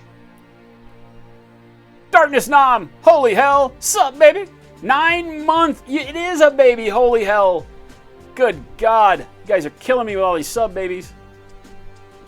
Let's get some hype there. Hugs and handies all the way around for these guys. Resubs are 1 billion. We got a couple of new subs too. We are 2 new subs away from another giveaway. Dose new subos. If we hit 20, we're at 18. Then that adds another giveaway to the pile. So that'll happen either later. Well, it probably won't happen today, but I guarantee it'll happen tomorrow. KTP finishes up some pewter flesh hounds. Got to hit up more highlights and seal to call these bad boys done. Yeah, just a little. I feel like just a little bit brighter across the ridge of the back, and you're done. And even here, this head looks really good, right? Just popping everything like you've done on the front of this head here, just a little bit up at the peak, the top of the thighs. Yeah, great. These look great, man. These are great. And I remember these with the old fins. I do remember those old pewter. Black Zodiac, let the grossness begin. Stole this paint scheme from Kenny's Plague Toad tutorials. Dude, nothing wrong with that. I really, really like this kind of maroon, wine red on the tentacles. That's great. This is really great. Because it just looks like exposed, like irritated flesh. Ah! I like it. And there's no arguing that the putrid green works really well with all the leather colors. I like it a lot. Very good looking. Very good looking. All right, let's do a giveaway real quick. It is that time, folks. Let's do it. And remember, the winner gets the choice these days. You either get to choose the wheel or the grid. We're going to throw the wheel up, but whoever wins gets to choose. We got one giveaway coming tonight, guys. Uno. The name will show up right down in the middle there at the bottom. So we are going to do, I don't have the noisemaker. Rat bastages. That means I have to do the noisemaker manually again. Holy hell. You guys are trying to kill me. I swear to God. Got a couple more seconds. It's 91, 92. Can we hit 100? Are there 8 more of you that want in on this? You got to be quick, man. I ain't wasting a lot of time here. I'm going to do the motorboat. We're going to draw a winner. All right, let me pause this music real quick. Pause. Raffle Reno, 92, 93, exclamation point, booty in chat for everybody. Everybody has an opportunity to win this thing, guys. So throw your name up in the chat. Exclamation point, booty, like you see other people doing. 95, 96, 97. Can we get 97? All right, we're doing it. We're rolling. Here we go. 97. There we go. 98. We might. 99. Are we going to hit 100? A hundo? A hundo? There we go, 100. All right, now we're not waiting for anybody else. All right, so we got 100 people entered in this one. We've got all of our silver and gold VIPs were pushed in there, whether they liked it or not. Scumbag Princess, welcome. Thank you for the follow. Uno giveaway. And here we go. Oh, God. You're going to make me do the motorboat. Ready?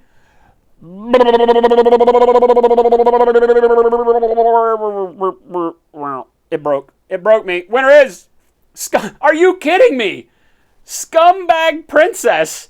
Literally just came. Did you come in and snipe that at the end? Is that even a thing?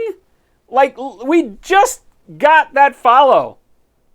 Scumbag Princess.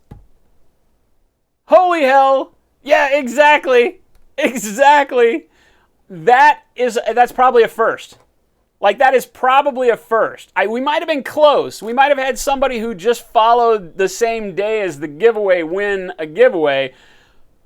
But Scumbag Princess was legit the 101st entry into this thing, I think.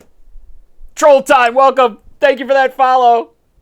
You've been watching for a while, but just hit the follow. Fantastic, Scumbag. Congratulations. I'm calling you Scumbag. That's a very awkward situation right there. Scumbag Princess, awesome stuff. All right, have you been watching long enough to know how this works? Because if not, we have to do the disclaimer. Because before you can actually walk away with a prize on Slow Fuse Gaming, you have to go through a little process, a little hazing that we do here, called the Awkward Man Stare. And it's about to happen, Scumbag. So I need everyone in chat to help Scumbag Princess out a little bit, pull it together. This is going to be a group awkward man stare here. Okay? So if you have not been present for an awkward man stare before, this is how this works.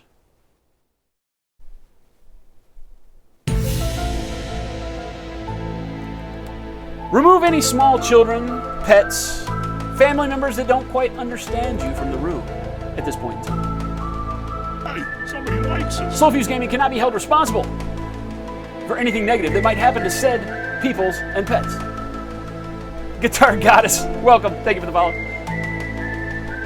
Everybody's going to join in because there's a lot of distance between us through this thing called the internet. But that doesn't stop us from providing love and happiness through awkwardness. So Scumbag Princess, get close to your monitor. Press the flesh and stand.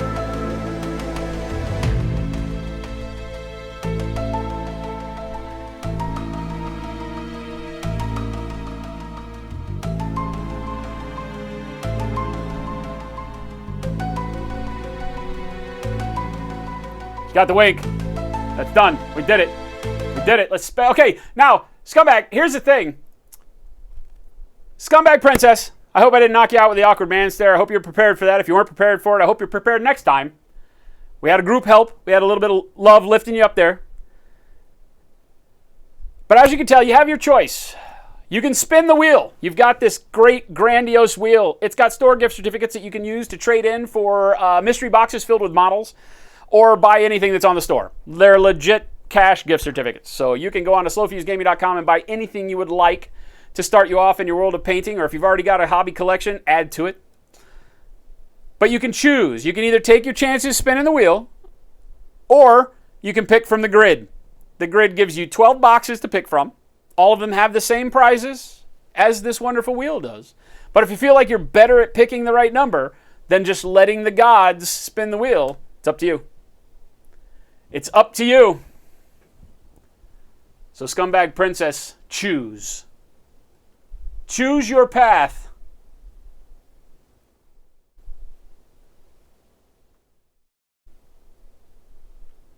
Make it so. Howdy, what's happening, man? Let's spin it to win it. All right, we're doing it. Scumbag Princess, here we go. There are $25 gift certificates. There are $40 gift certificates. There are a couple of $50 gift certificates, and believe it or not, there's even a hundo gift certificate, and we had a hundo win on Friday. So here we go.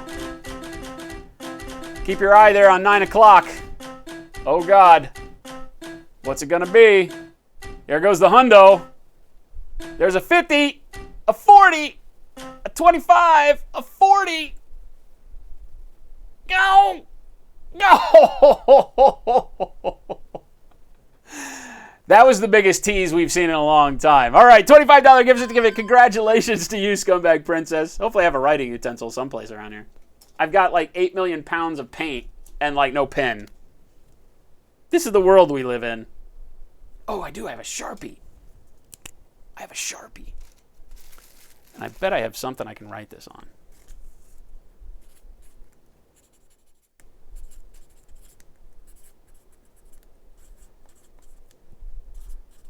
So congratulations. We will email you. So what you need to do is type exclamation point winner. Somebody type exclamation point winner in chat for us if you would. Please. My britches with delight. Please. Ferretus with a resub. Holy hell.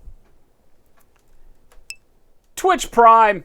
Thank you, my friend. How the hell are you? Are you out there? How you living? Dan Senpai boasting. He got the hundo. That was a fun one we put together. Exclamation point winner. There you go. Guitar Goddess Law. Put it in there. Thank you so much. So Scumbag Princess, make sure that you click on that link. Fill out the entire link. We said on Friday we just needed your email address. Scratch that. We need everything. Right now there's a bug in the store, so if all you do is go redeem your gift certificate for the mystery box, it'll forget to ask you for your address, and I won't know where to send it. So make sure you fill out the entire Google form, put your mailing address, your real name, and your email. We will email you that gift certificate tonight after the show or as soon as we see your response in the winners section. So fill all that out. We'll get your email out to you. You'll have your gift certificate. Spend it well. Have fun with it. Living, what's that? It's what you try to do between the lines, Ferretus. Yes, and go buy a lotto ticket and we get half, Scumbag Princess. That's the rules. Sorry, I didn't make them. I just have to follow them. I just have to follow them. Light and Passion, what's going on? We're doing great. All right, Minecraft Frankie, take it easy. Thanks for hanging with us. We're going to pass it off to Kenny. It is 10 after 5. The Long War Trek continues on Tuesday. This is our Bromance Tuesday. Kenny Boucher and Next Level Painting. Follow us up and take you off into the evening. So stick around right here. We're going to put on the host.